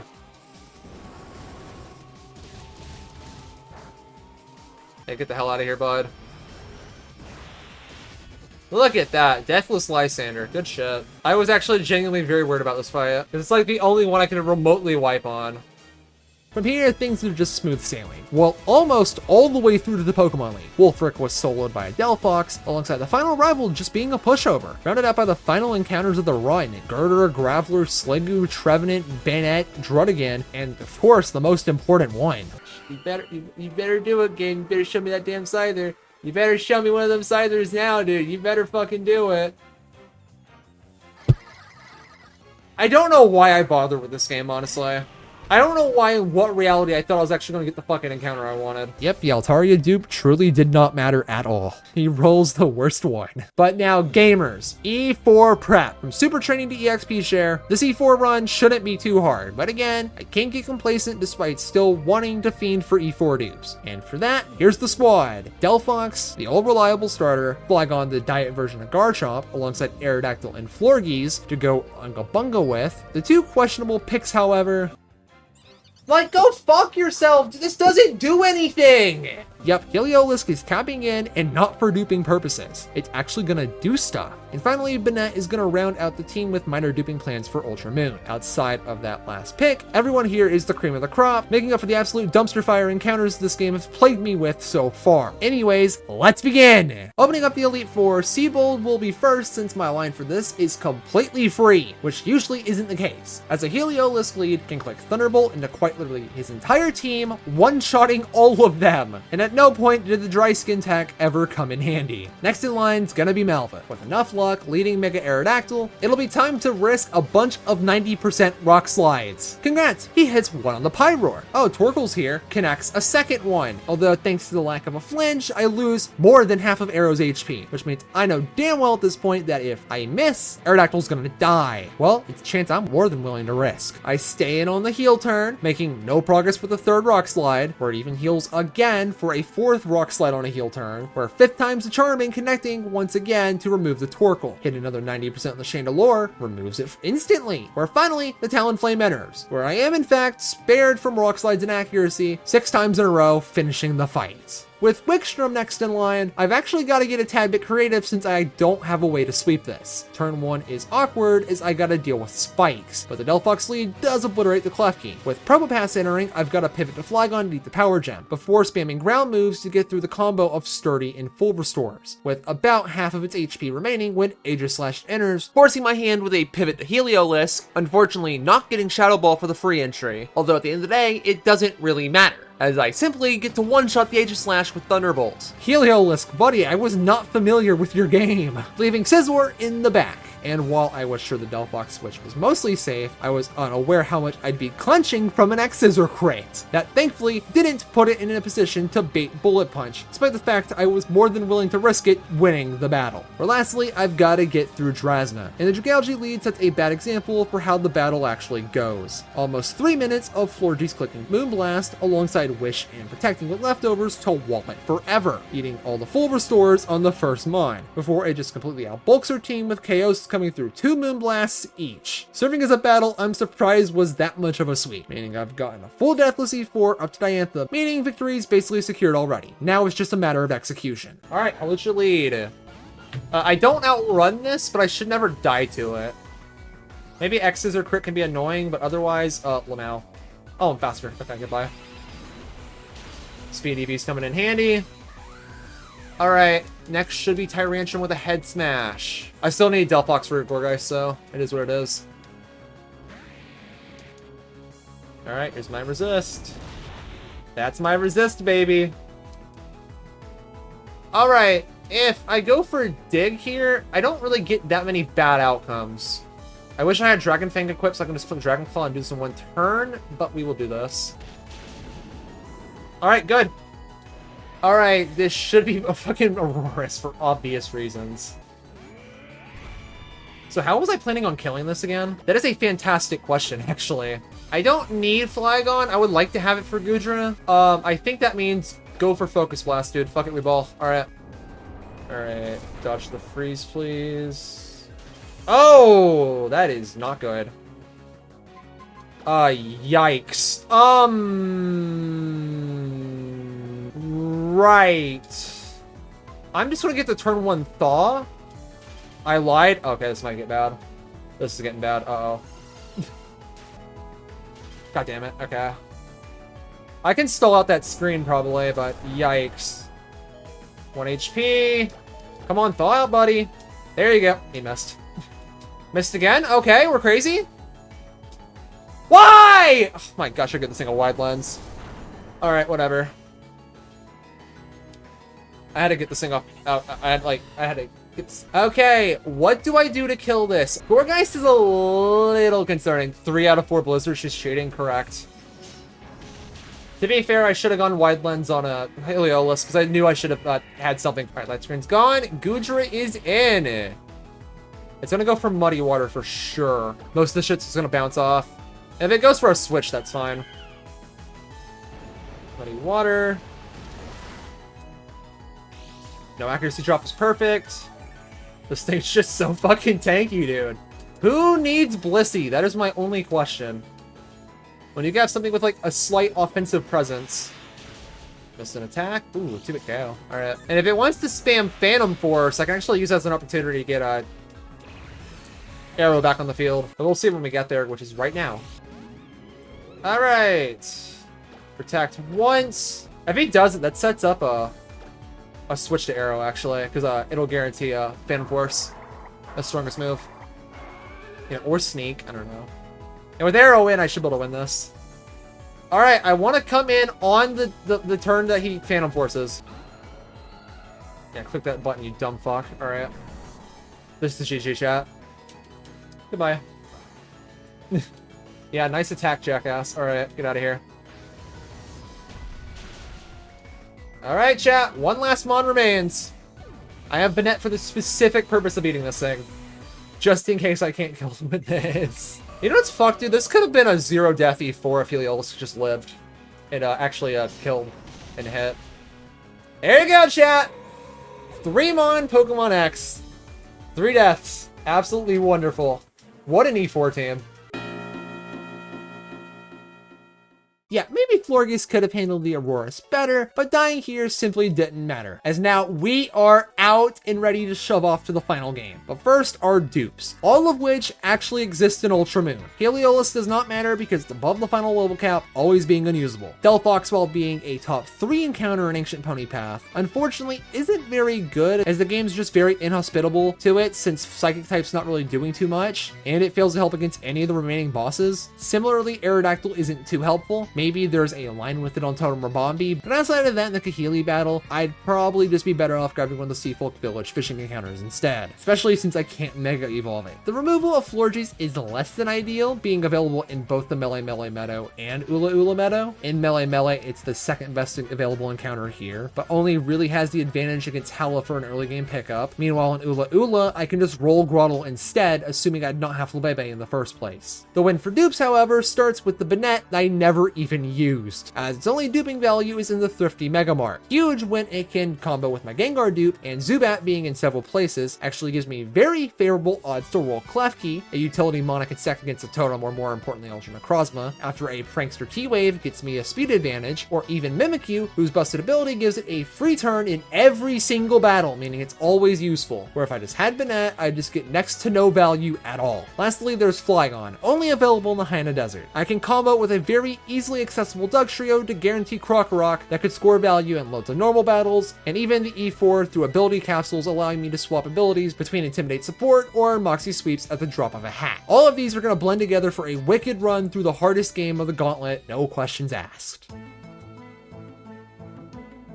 Kicking off the Alolan adventure, we snag the starter, and while Popplio is probably the best one in a vacuum, the fact it's very replaceable as a water type is one thing, but when Litten's defensive profile once fully evolved isn't really possible to replicate, the scales were very much in its favor. But as you'd expect, we quickly glanced at the early game nonsense, up until after the second How battle, since this is where things get a bit weird. It's called the game's route design being dog-ass awful. So if you remember back in the Ultra Sun Egg Lock, starting off at the trainer school, we had 3 encounters to use there. there. It only comes off as odd when you remember there's only one single route for you to play on up to that point, meaning by our own rules implemented back in Platinum, quite literally make the run impossible because one mon hindered by level caps will never beat the teacher. And if you somehow did get past, then Olima's always going to end the run, unless you pull specifically Furfru and Howley City, making the run essentially improbable otherwise. So unfortunately this run will see more than one Route 1 met location, and just like the Egglock, it will be divided by the 3 sub areas the game actually has through their subtitles. For what we actually get, Linton is already the encounter for the main bulk of Route 1, luckily adamant in nature. The Howley outskirts, thanks to my Heart Gold Slowking dupe, is a 50% for Wingull and a 30% from Inkay, which of course ends up being the one I actually get. It's a dark type, so it's not too bad, but this thing's not doing much. For gamers, the moment that actually matters most finally happens. At the trainer school, where thanks to my Fire Red Persian dupe, my Black 2 Zorark dupe, and my Alpha Sapphire Muck dupe, Magnemite is the only encounter I can roll here, and despite the detrimental nature, having Magnet Pull is massive and gives me great odds at many steel types across the game to harass the totem Pokemon with, and the very least, get a free carry through the school teacher battle with. Entering Howley City, my added Alakazam dupe from Fire Red leaves my encounter table a bit interesting. I do roll the Wingull, and despite hydration being good because it will become Drizzle, it is a bit sabotaged by a minus special attack nature. But what does that matter when we hit the game's first run ender thanks to some absolutely stupid EV investment that comes very early into the game. Although the spiral does not start with the Young Goose, as leading Magnemite simply allows me to 1v1 it, burning both a full heal and a potion along the way, at the cost of half its HP. But then the cheap little hemorrhoid enters. Alright, this thing's got Water Gun and Tackle. I'm gonna do this little thing called switch into a water type and hit it a few times. Don't get me wrong, I would love to Thunder Wave it once. Does this thing get Limber as an ability? Surely not. Why the fuck am I at 15? Chat, I think Wingull has to die here. Alright, I'm actually gonna Growl. I kinda need this. Alright. Touch the crit. I just lowered Foul Play's damage to that fucking move too. I should have gone to 12 on this. Kind of through there. I have to sack this. I have to play it safe. I have to play it safe, chat. Sorry. It just does so little. I can't go mag here. Thunder Wave. You've used all your full heals, I hope. Water Gun. Okay. Why? Oh my god. I'm fucked. I'm fucked. I'm fucked. I'm so fucked.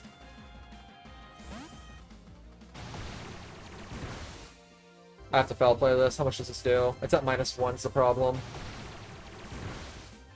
This does so much, this fucking move. More than I thought.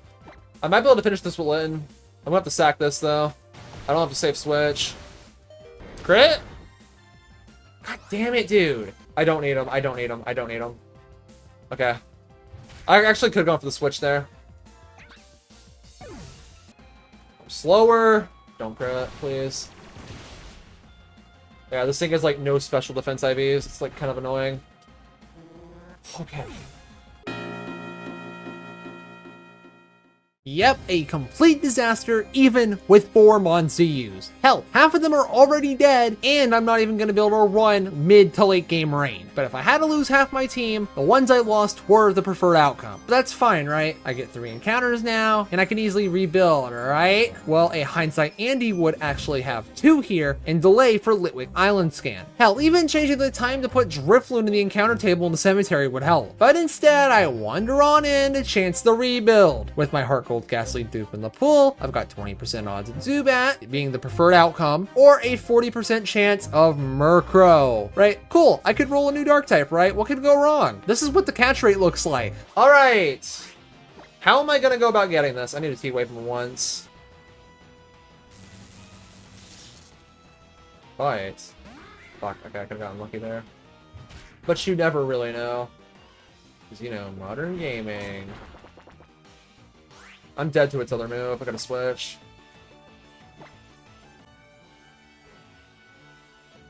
Ah! No! Why is he in pursuit? Why? Oh, I needed that mag so fucking badly. And of course he has fucking pursuit of any attack in the game. 30 fucking catch rate. I gotta be careful on this. I should run after this. I gotta fight the drowsy trainers. Oh my god! Don't do it. Let me out. Okay, now the run is actually in jeopardy. Not only did I just lose the mon I spent 3 games lining up for a guaranteed catch, where Magnet Pull even had a chance to warp my encounters even further, but the frustrating part about this is it was completely avoidable, and now I'm laying in the bed that I made. A very, very cold and dire bed. Layton's leveling seems bad at first, but it's fine when there's 2 encounters that I've still yet to roll. Well, even though I can roll a Zubat in Sandy Cave, it's not helping the problem. This run, this gauntlet, everything rests on the Route 2 encounter. So here's the issue. Thanks to my Arcanine and Eradicate dupes from Fire Red and Heart Gold respectively, what we've got to work with here is a 30% chance to roll Cutiefly, 30% chance to roll Spearow, and a 10% chance to roll Smeargle. Smeargle is an instant run loss. There's actively a chance I can wipe during the trial itself before even reaching the totem Pokemon, which says nothing about its awful catch rate and potential to struggle easily. Rolling Cutiefly, while a useful mon, is still going to kill the run. Where making the totem Eradicate is possible, there's no hope of victory over it when 2 of my team members have the defense stat of Wet Paper, hoping for an Ember Burn to survive 2 different Pokemon at once. Assuming Litten wouldn't overlevel during any of the 4 battles required to reach the totem fight. However, Spearow is the savior here. While a joke of an encounter on its own, the in-game trade found inside the Pokemon Center on Route 2 is where all of its value hides. Because that trade is a Hawlucha. Being a fighting type alone makes the totem battle free. But who cares about its generally great stats for this part of the game? Who cares about the Brick Break TM that makes it even stronger? Who cares about the guaranteed 31 attack IV and the Brave Nature? All of this adds up to a mon that not only saves the run, but carries it straight to Totem Marowak, with so much more use after. Needless to say, this is the single most important mon in the entire game, and the run needs it to continue. Now you understand the gravity of the situation. The run either continues after 72 hours of other games just to get here, or simply the miracle never happens. Dog, I'm gonna wipe an Usum for the first fucking totem!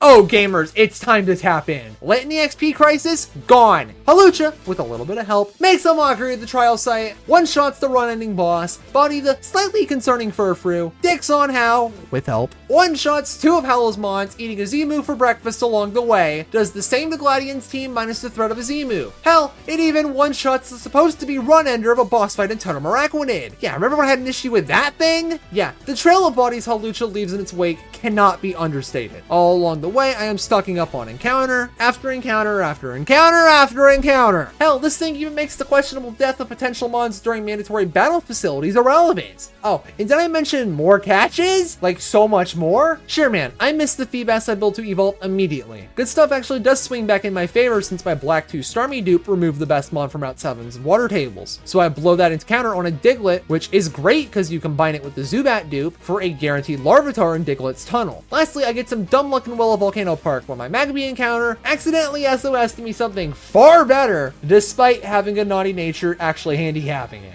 All of this was my lead up to Marowak, where we can finally slow down a bit. Reaching it is nothing since Z moves from Adaptability Basculin outrun and one-shot the competition. The actual battle itself isn't as clean, but still overwhelmingly in my favor. Yeah, the Marowak attacks turn 1, weakening my Z move quite a bit, alongside getting its backup. On turn 2, I actually outrun the Salazzle, killing the Thick Club Demon before Venoshock Thanos snaps Basculin's health bar. Where in a 1v1 scenario, it's the perfect time to switch to Blissey, who just takes next to no damage, being able to close out the battle for free. Here I get 3 more encounters, not Kecleon, an always guaranteeable Pikachu, and a successful island scan pull. Finally, being time for Hawlucha to make another mockery out of a supposed to be tough battle. Not like I even needed him this time. Unfortunately, I do miss my last chance to get a Toxapex, so rest in peace to the Pex plus Blissey utter dominance in the E4. Although more unfortunate news as the Lost Tower curse strikes again, since my Combuskin catch actually means I can't have a fossil. But a ghost type isn't half bad, and my Wingull dupe escape did save me on my island scan for another skill. And lastly, before battling Olivia, we gotta run the most pathetic boss fight in the game with an awesome fish. Said fish takes part in my Olivia line as it allows me to burst straight through the Anorith and importantly bait a grass move from the Leap for a free switch to Halucha to one-shot it with a brick break positioned perfectly so the Lycanroc never has a chance to Z-move my team as I just outrun it, putting it down. Taking care of the entirety of Akala Island without any issue. Well, after grabbing a sandcastle that is. Meaning our next battle, not the Nihilego, would be the second to last Hao fight. While Hao himself is usually a non-issue, the Raichu and Tauros both have potential to complicate things at this weird midpoint in the game, where I do actually come prepared with 2 mons I'm willing to sack. Alright mods, cross poison this man.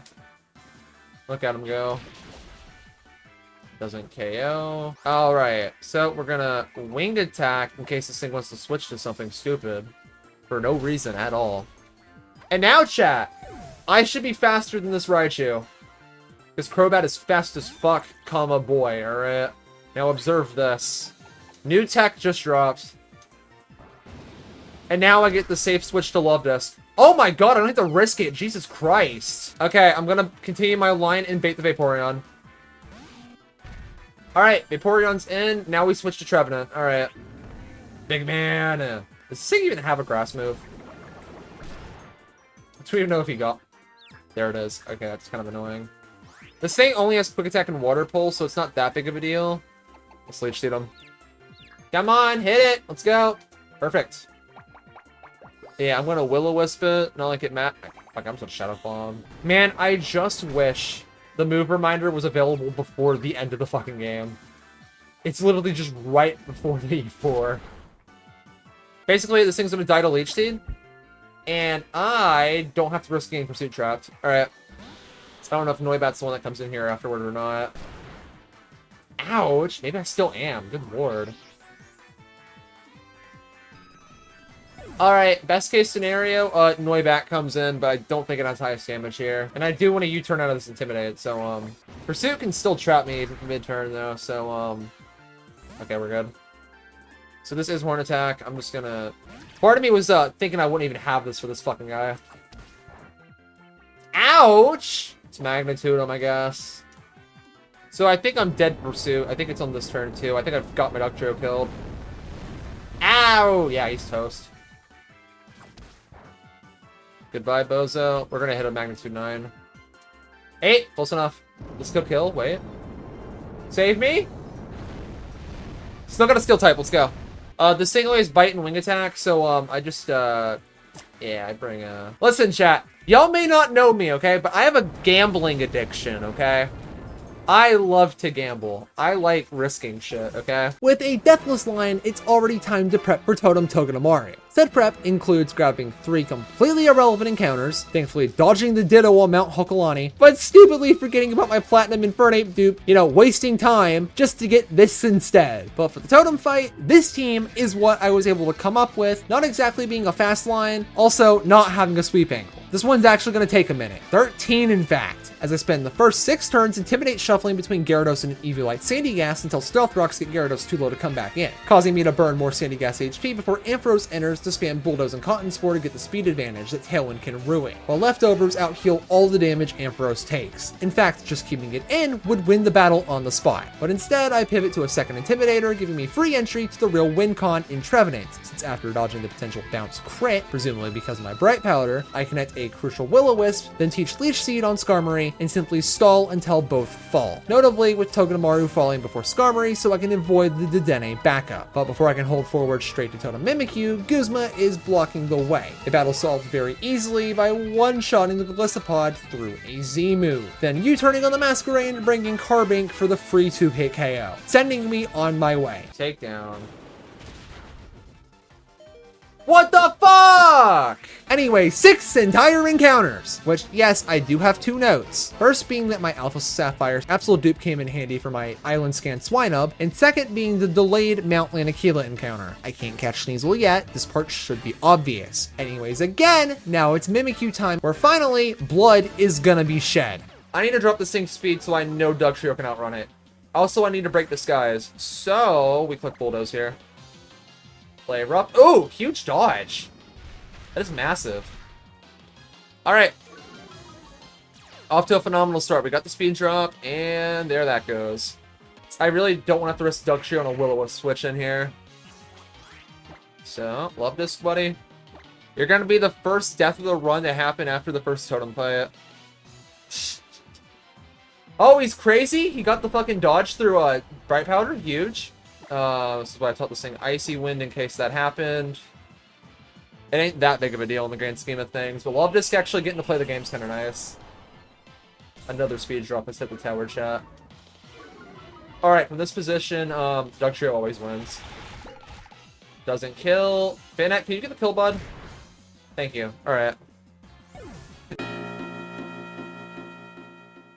Love Disc wasn't going to do shit for the rest of the game, so we kind of just took that there while I could. Can I even kill with this? I guess we're about to find out. Anyways, hey Dugtrio, you want to crit this guy real quick? That'd be really hype. Just in my humble opinion. Okay, he doesn't need it. We're good.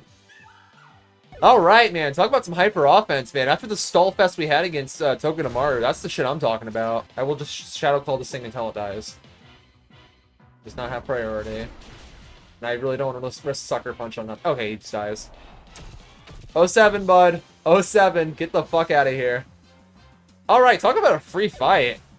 Technically, I did have to sack something, so it wasn't completely free. Look, man, never say a Alolan Dugtrio has no use, as you have seen it here today. Sadly, despite the Heart Gold Gengar dupe, the Exponent dupe, and the Crobat in my party, Mimikyu is not going to be joining my party, leaving with a generally less useful Mon who's probably going to get sacked at some point. Unlike the Mon I'm about to pull. With my Dugtrio and my X-Flygon dupe, Krokorok is guaranteed in the Haina Desert. Unfortunately plagued by an awful nature. On Route 16, my Heart Gold Slowpoke dupe bails me out, and my island scanning quest, although thankfully that island scan risk was absent in the Ula Ula Meadow. And Route 17 blesses me with Skarmory. Needless to say, this haul is great. Well, ignore the Crabrawler, that is. Guzma 2 is still pushover territory, while Golisopod does survive the Supersonic Sky Strike. The Masquerain that enters gets absolutely bodied by the Empoleon in the back, who, with the kill, baits Pinsir, sending me back to Crobat, where I can spam Wing Attack until it drops. Where in Sucker Punch range, I give my own Masquerain a free entry to close the battle with ease. Gladian 2 would have been much smoother, as once I got past the Golbat,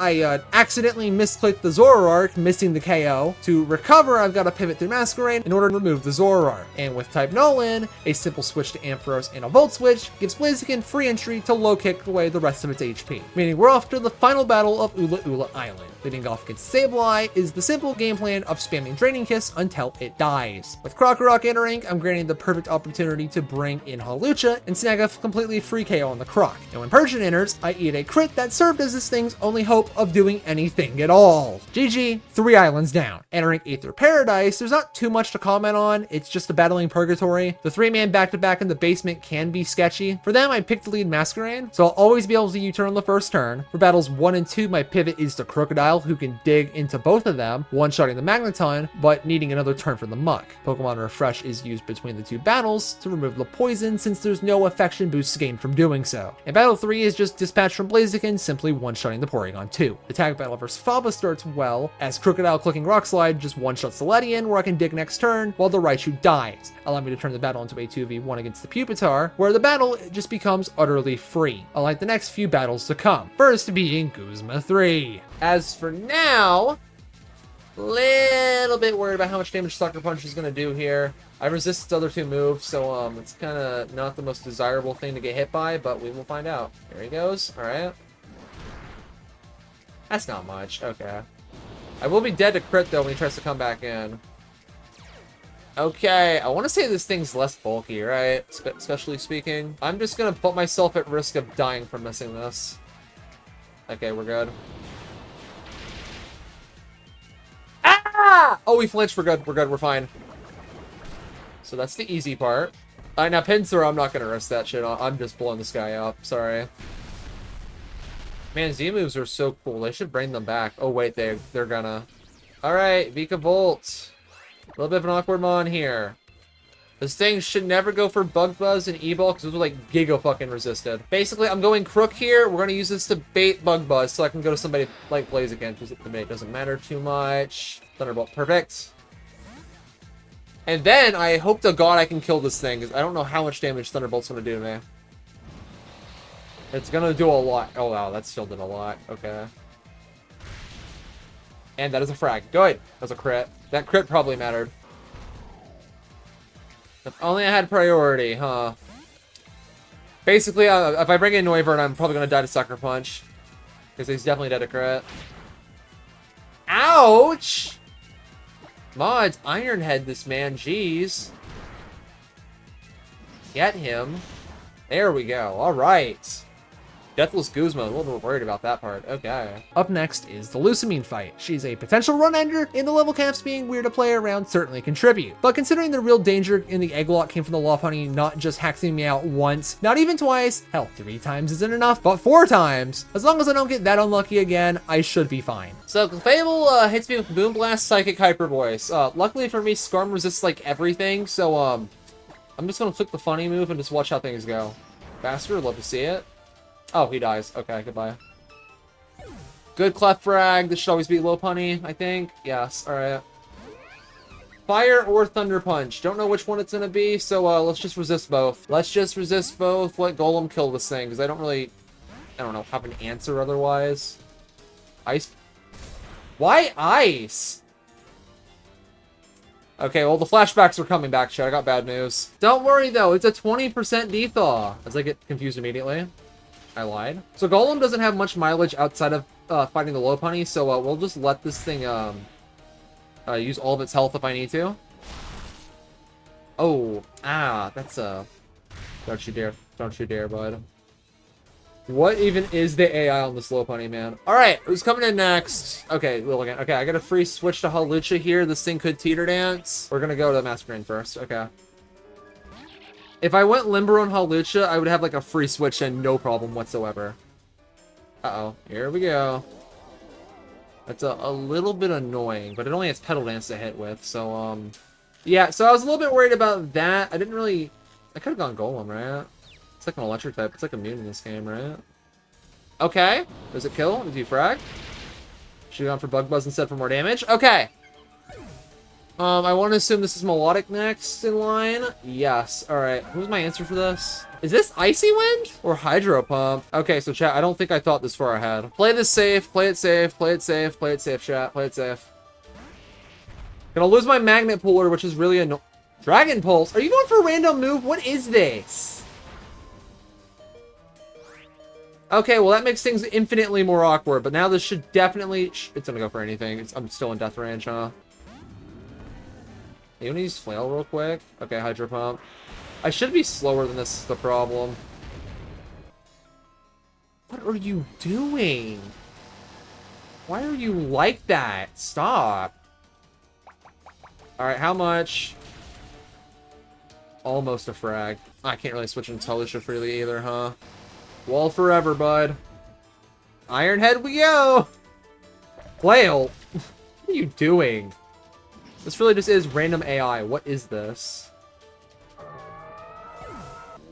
So, Beware's got a wide variety of physical moves. I can resist some of them. I don't resist Drain Punch, though, so, let's just flinch him to death until he runs out of HP. Hear me out on that one, chat. This is a Jirachi I'm using right now. Alright, unfortunate begins to describe your series, okay. 3 in a row, okay. Good. Show him up, Skarm. Show him how it's done. Damn! Don't get the 4 in a row. Unlucky. This thing ain't got anything super effective against me. It's got a few neutral moves. And I got Intimidate, so this is the smart play to go here. Okay, yeah, take down. Ouch! You might think, wow, why would you go to Vikavolt here? Well, if it does a shit ton of damage with Double Edge again, it could fucking flat out die. On the other hand, I can't really predict what it's gonna go for. We'll shop again. Okay, free. We're done. Surprised we went out of that one deathless. Alright, I was expecting Golem to fucking die. Well then, yep. That sure was the fight of all time, chat. Somehow getting a deathless line, things are looking up for the endgame, as I've got many options available for the tough battles ahead that I'm incapable of cheesing, and plenty of sacks should do it if push comes to shove, especially as upon reaching Pony Island, I get quite a bit more in the encounter department. Unfortunately, the box lineup's kinda ass, right? The SOS Whalor is not gonna do much, the Furfru gotten 3 islands too late is gonna do nothing, Gastrodon, while promising, is going to do nothing, and the Carvana has the potential in a few otherwise doable battles. Tropius and the Midnight Lycanroc was so worthless I didn't even bother to catch it. As for the trainers on the island, the very few I hit were all pushovers, which basically just brings us to the Totemon already. Like, he's got Drain Punch, Dragon Punch, Thunder Punch, and Poison Jab as moves. All of which are super scary. Luckily for me, I can just do one of these, and now I can play the game. Now I get to play the game. That did not do much. Wow. Okay. Alright, who's coming in first? Scizor probably? Noivern, right? Alright, Screech. Oh, it's gotta go for like Boom Burst or Air Slash here. I can sack Klefki. It's probably the best call here. Alright, Klefki. If you can let them, if you can force them to lose their turns, you can survive, alright? You can do it, my friend. Oh, uh-oh. There's the Boom Burst that he's completely immune to. Alright, dodge this turn. Ah, fuck. Alright, well, he's dead. Alright, I tried. Listen, chat, now I have the fighting chance here.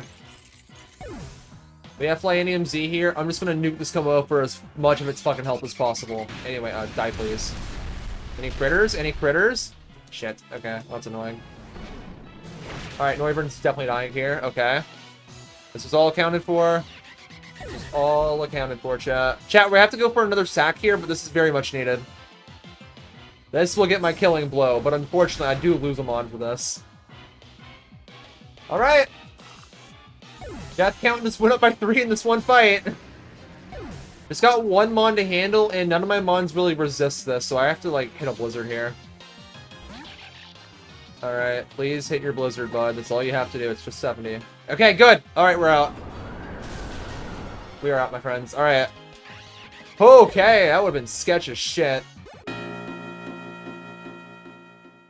Okay, run that back for a second. There actually was an angle here where Basculin Final Gambit, when sent out after Klefki died, would have allowed Masquerain to potentially frag both foes without the need to sack Noivern. Right, obviously Noivern not dying is a better upgrade, but it actually would have given me another out just in case Masquerain did miss the Blizzard into Noivern, because, yeah, the rest of my mons don't really take any of its moves very well. But no matter, with 3 more deaths added, we get to the hype part of the game, grinding for the only Focus Sash, obviously, before watching Necrozma Dawn Wings collect Psychic into a Dark type before absolutely shattering. With that non-issue gone, here's a question. Do I actually have a plan for Ultra Necrozma? This was a question I had to ask myself, because looking at my box, I did not see a simple line through this. Obviously, because I don't have Zoroark. But of course, all reliable, it's a fear strat, and despite accidentally getting rid of Quick Attack on my partner Cat Pikachu, since I was using it in the last area, it took just a little bit of looking around to figure out that both Furfru and Piloswine can pull the strat off with ease, which only ends up costing me the only Focus Sash the game has to offer. Unfortunately for me though, we've got a bit of a difference from the Egglock being an issue here. So back then, thanks to Ultra Space, I would get 7 total encounters. 1 from Ultra Space Wilds itself, 1 with Ultra Megaopolis, and 5 others with the Ultra Beast Worlds. Here though, thanks to the levels of all these mons being level 60, which as a reminder is above the level cap, all 6 of the main Ultra Space encounters are gone, meaning we don't get a legendary at all in this run. Well, technically there is Poipole, but I'll keep it a $150. Bro would do fuck all in the Elite Four, so I decide to not take it, and instead save my Master Ball for the final encounter instead. Meaning now we've got a couple of interesting battles with Mina's Trial. It shouldn't Z-move because of the health.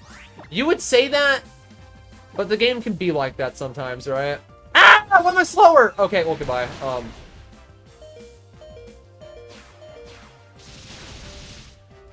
Okay, well then. Yeah, that one got a bit close for comfort. Thankfully, our rematch with this jackass goes far smoother, because mashing Brick Break was all it took to win. The Lana battle, though, comes at a bit of a cost. Opening against the Lantern, I just send a Z-move, bye-bye, piss off. Cloyster enters, and I do the fuck it we ball strat of Petal Dance actually KOing it. But being locked in here is fine, as we're so late game that this may as well just be its last relevant battle anyways. Well, it would have been fine if the Z-move didn't perfect chaos all over my 2 cannons, so rip again. And because I stupidly didn't go to Hawlucha Frame 1, I did have to sack Ampharos to get him back in. Yeah, actually, let's not talk about this fight at all. Gauntlet is a little bit less throwy than what we just witnessed, with a Tyranitar lead who's in current level cap, but not the next one, making it debatable if the use of Leg of the Run's even valid. Comes as the lead, so it can double Earthquake kill the Arcanine. With Marowak entering, I pivot to Gyarados on the Earthquake, and the Sharpedo on the Shadow Bone, taking minimal damage and prep for a Z move, so the Marowak can never be a threat. And lastly, with the Talonflame in, under the logic of he doesn't get moves, I leave the Sharpedo for dead, bringing in Wailord to finish things. But because of the Aqua Jet and recoil damage from the previous turn, Wailord isn't even given a chance to KO it. Nanu, unsurprisingly, goes better. A Pangoro lead can eventually knock out the Sableye. Thankfully, the second Power Gem misses the crit, so I can actually parting shot to get Crocodile in for the Moxie Sweep to finish the rest of the fight. Finally, opening the path to Totem Rabambi for a one-turn battle. Yeah, turns out Aegis Slash is just the single best answer to this fight, since a Corkscrew Crash just one-shots it through 2 defense boosts. Yeah, potential run-ender my ass. That's fine though, we can pretend that's supposed to be Hapu's job. Oh wait, Lumineon obliterates her Golurk, Gyarados is able to enter on the Mudsdale and obliterates it under rain. Staying in on the Flygon, Gyarados receives not too much damage and is even paralyzed, but can still connect an Ice Fang and one-shot it, forcing me to Tropius on the Gastrodon to do the only thing this Mon is capable of succeeding at, GG. Finally bringing us on to the final battle pre-Elite Four. A Tyranitar opener allows me to body Gladian's Crobat, and even the turn 1 Earthquake misclick ends up being beneficial since Sandship catches up to it. Lucario provides free entry for Aegis Slash to hit the Brick Break Shadow Sneak combo to kill. Zoroark now enters, and I'm actively willing to sack Rabambi on the Z move, but instead it survives and wins the 1v1. And all that's left at this point is the Silvally, a water-type Silvally. Damn straight, you already know that's Tropius food! And I call it the final battle because the last 3 mandatory trainers in Mount Lanakila are complete pushovers for my box. So for snagging the final encounter of the run, you know, the Sneasel guaranteed through the Absol and the Sandslash dupes from Alpha Sapphire alongside the Platinum Frostlass dupe, you already know what time it is. The biggest leg up I have when it comes to prepping for the Ultra Moon Elite Four line is the fact I don't have to worry about future games at all. So gamers, here's what I cooked up. First up is obviously the freshly caught Weavile, whose typing and stats can help bludgeon 3 of our upcoming battles. This I already know from how well it performed during the Ultra Sun Egglock, even if this one in particular is quite a bit worse than that one in contrast. Also joining this line is Hawlucha, as if it hasn't eaten enough for the game already. Despite the nature concerns, Crocodile is joining in too, ready to shred 3 of these battles to dust. Hell, even Blissey will be tapping in, since it is of course the face of Stall, ready to mimic a fraction of Alomamola's power. Aegis Slash is here because he's fucking broken, even if I did ignore the plus special attack nature by running a physical set instead. With the team finally rounded out by Trevenant. Yeah, I don't even know what I was cooking here, as my block simply had way better options available for this slot, but sure man, Trevenant is how we're gonna round this one out. Meaning now gamers, it's time to lock in, and the first victim is planned to be Acerola since Crocodile should just be able to sweep her. We see that opening perfectly when a single crunch drops the Banette. The issue is the incoming Frostlass. Expecting to be slower than it for obvious reasons, my sweep is cut short with a Weavile pivot, who is able to one-shot it with a Night Slash. Now the real problem is the incoming Delmise. Knowing I can't keep Weavile in on it, I pivot to Blissey to eat the slam, to Aegis Slash on the second slam, and a Crocodile on the Shadow Ball. Now back in position, it's time to close this out. I am not boosted, by the way. There's a chance this could not kill. Ah! Oh no, it's over, the run's over. The run's fucking over. It's so over. I should have Z-moved. Oh god. Yikes! In a moment of ignorance, I might have just thrown away the entire run, as I should not be losing resources this early into the Elite Four, especially one with great use in 2 more battles yet to come. Regardless, I still have to steer out of this disaster. To start, bringing in Weavile will be enough to pick off the Delmise, baiting in the Palisand, where despite Blissey's HP bar being low, I am able to bring it in to Toxic Stall the Palisand and the full Restorers, where once Drifloon enters, either Toxic Stalling again or bringing in Weavile will be enough to finish out the battle. Look man, I made a massive fuck up here, and now the rest of the E4 looks dire. But here's the thing, this was completely avoidable, as I did some research during the scripting process here to uncover 2 lines that would have gotten me through this fight deathless. The actual mistake I made in this battle was choosing to crunch the Delmise. As you'll see with this damage calc, the Z move I did have equipped would have always KO'd. Why I didn't use it in the moment was simple. I had no fucking clue this is what Delmise's stat line looked like, not to mention the 252 defense EVs to muscle through. Therefore, I didn't use it, trying to save it for Palisand. In a world where I actually used the Z move, I could have swapped the Blissey and played the rest of the fight like I did. But what if I told you the dream of the Crocodile sweep was actually real? Well, in my optional decision of not using a damage calculator, and in turn not look at trainer documentation, I missed out on one tiny detail that could have swung the entire battle. Frostlass's speed stat. Now, in the moment, I just looked at the base stats between the two mons and went, yeah, I gotta switch out here.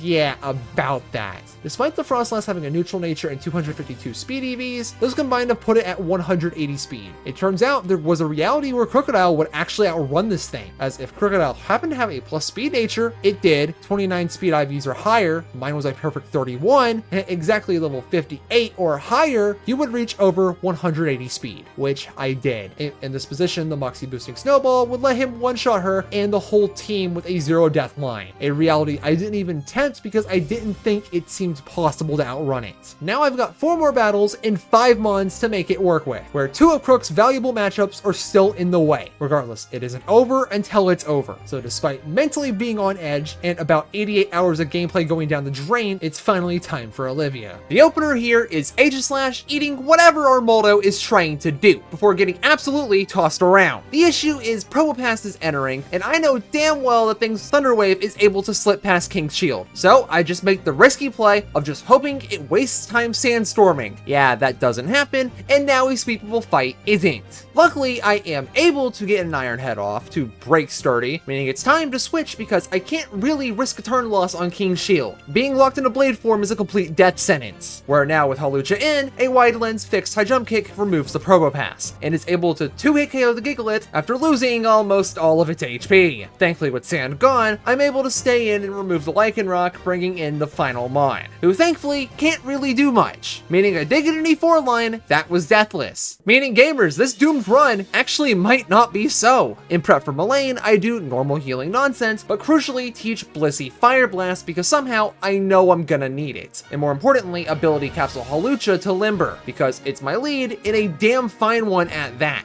So I can just spam Brick Break without taking damage, breaking screens along the way, and most importantly, making Thunder Wave completely worthless for a damageless KO on the Klefki. With Magnezone in, I'm actually able to U-turn to break Sturdy and bring in Trevenant to eat the Thunderbolt. So on my next switch, I don't have to risk paralysis on Blissey, which I was right to think that because of course the first T-Bolt paralyzes. Despite that, I did have Refresh on this thing for a reason, and thanks to it, Fire Blast is able to eventually KO. With Metagross in, I've got a Dragon Aegislash, and the 1v1 here just kinda sucks since I don't have Shadow Ball on my plus special attack Aegislash, only Shadow Sneak, but the leftovers healing ends up being enough to burn the last full restore and get the KO, where a new problem emerges. Duck Trail, shit, okay. Could be Z move, could be Sucker Punch. I don't know which one it is. We have to go back to the bird. If it's Z move, I eat it. Oh, it's not Z move, okay. I jump kick wide lens. Why are you I think I just died to this. Why is he faster? I think we just lost the run, chat. If this kills, it's over. Oh! Jesus! You mean he lives? Oh, Tangling Hair is really bad, actually. I don't outrun the Sharp anymore. Oh, God. Oh, God. Do I have to make a sack here? God damn it, no. Please, no. Oh, that's so bad. I think Tree might be most expendable here. Alright, we have to do this. I can't get him back in, is the problem. Hawlucha can't come back in for free. This is so over, dude. All because I had to lose Crook like that.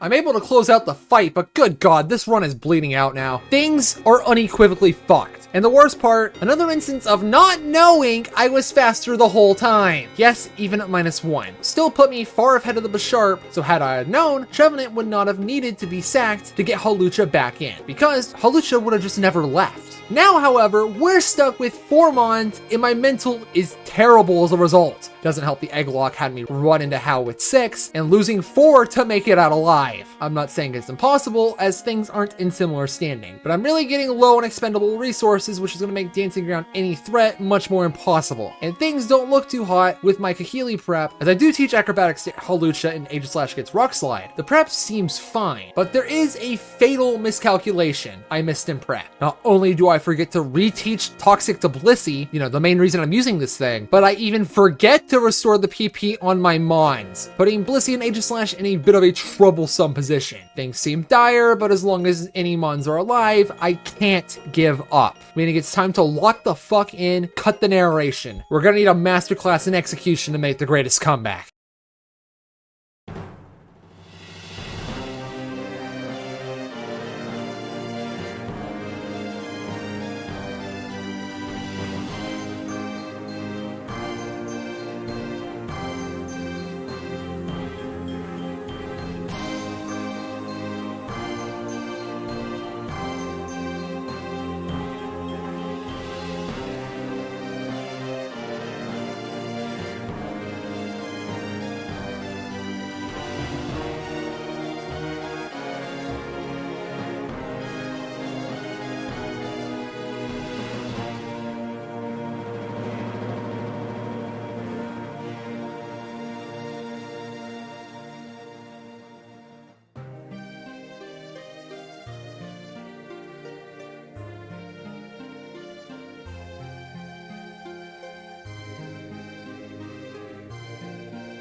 Against all odds of terrible prep, the run is still alive. But of course, it's too early to celebrate, as we've got the journey's end approaching. For prep, I make sure no stones are unturned. PP is actually restored, Blissey's taught both Protect and Toxic like it should have had for the last battle, Flying Protector put on Hawlucha, and lastly Darkium Z to Weavile, keeping the bird's wide lens and the other two's lefties. Meaning, gamers, it's time to put an end to this 88-hour experience, one way or another.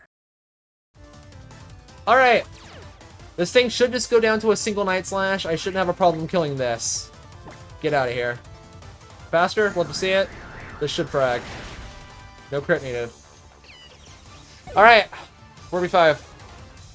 Oh, God damn it. Of course the crab comes out first. Stone Edge or Power Up Punch. I have to go Eggy here. Power Up Punch does not affect. Alright. Give me that attack drop real quick, but I think you actually are slower than me, so I kind of need this. Alright, Iron Head. I'm slower. Good. I'm slower. Good. Quiet Nature's coming in handy. Perfect. Love to be slower than this guy. How much? Ah, he still got a potion. Fuck. Alright. That's good. We do like take kills here. The Situai's like really good here. For us. Fuck. Alright. Alright. This will be Earthquake. If I switch out the Hawlucha here, I will be immune to it. Okay, let's do that one time then. Let's do it once. Alright, basically, bait Earthquake. I don't want to find out if I'm faster. I'll keep it a $150. Let's just go back to this. Should be Zen Headbutt now, I think. Which does, like, no damage. It'll bounce off. Basically, attack drop resetted. I can go for another King Shield after this. And then we can go for the kill. Alright, no crits. That'd be great. Oh my god. Holy shit. That is a nightmare scenario. Alright, Hawlucha can kill this now, too, after this attack. That's fine. I think he's gonna heal, right? Shit, is this out of range? It's still Earthquake. Alright. A jump kick. Okay, full restoring. Perfect. With Wise Glasses, well, Wide Lens, sorry. This should destroy him. Beautiful! Alright.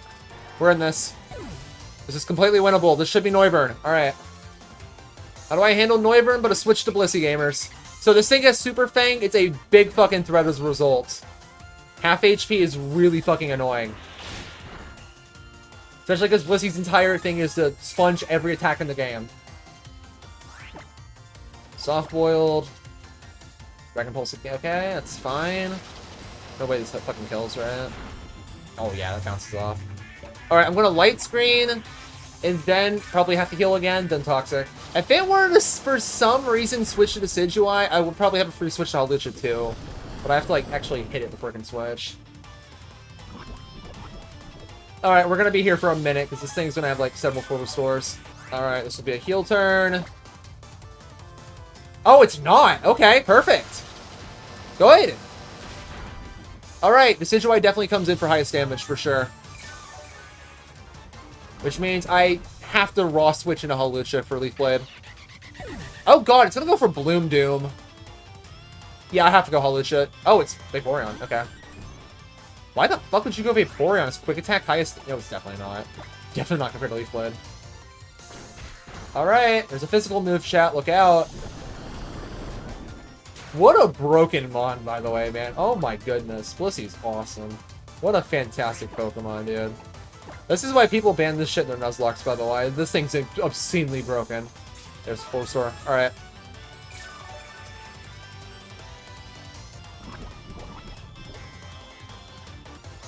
Alright, this should be Grassy move always. We go Hawlucha here. Yeah, nice damage. Oh my god, it still does so much. Whatever, I'm just gonna play Fly. If it kills, it kills. If it doesn't, it doesn't. Whatever. I wasn't able to figure out if that was gonna be reliable for baiting. Let's go! Deathless Howl, chat. Let's go. Recovered a Doom D4 attempt. Holy shit. We are done with this gauntlet. We are done, chat. We can play other games now. Let's fucking go. Holy shit. I had no business winning any of that. Oh my lord.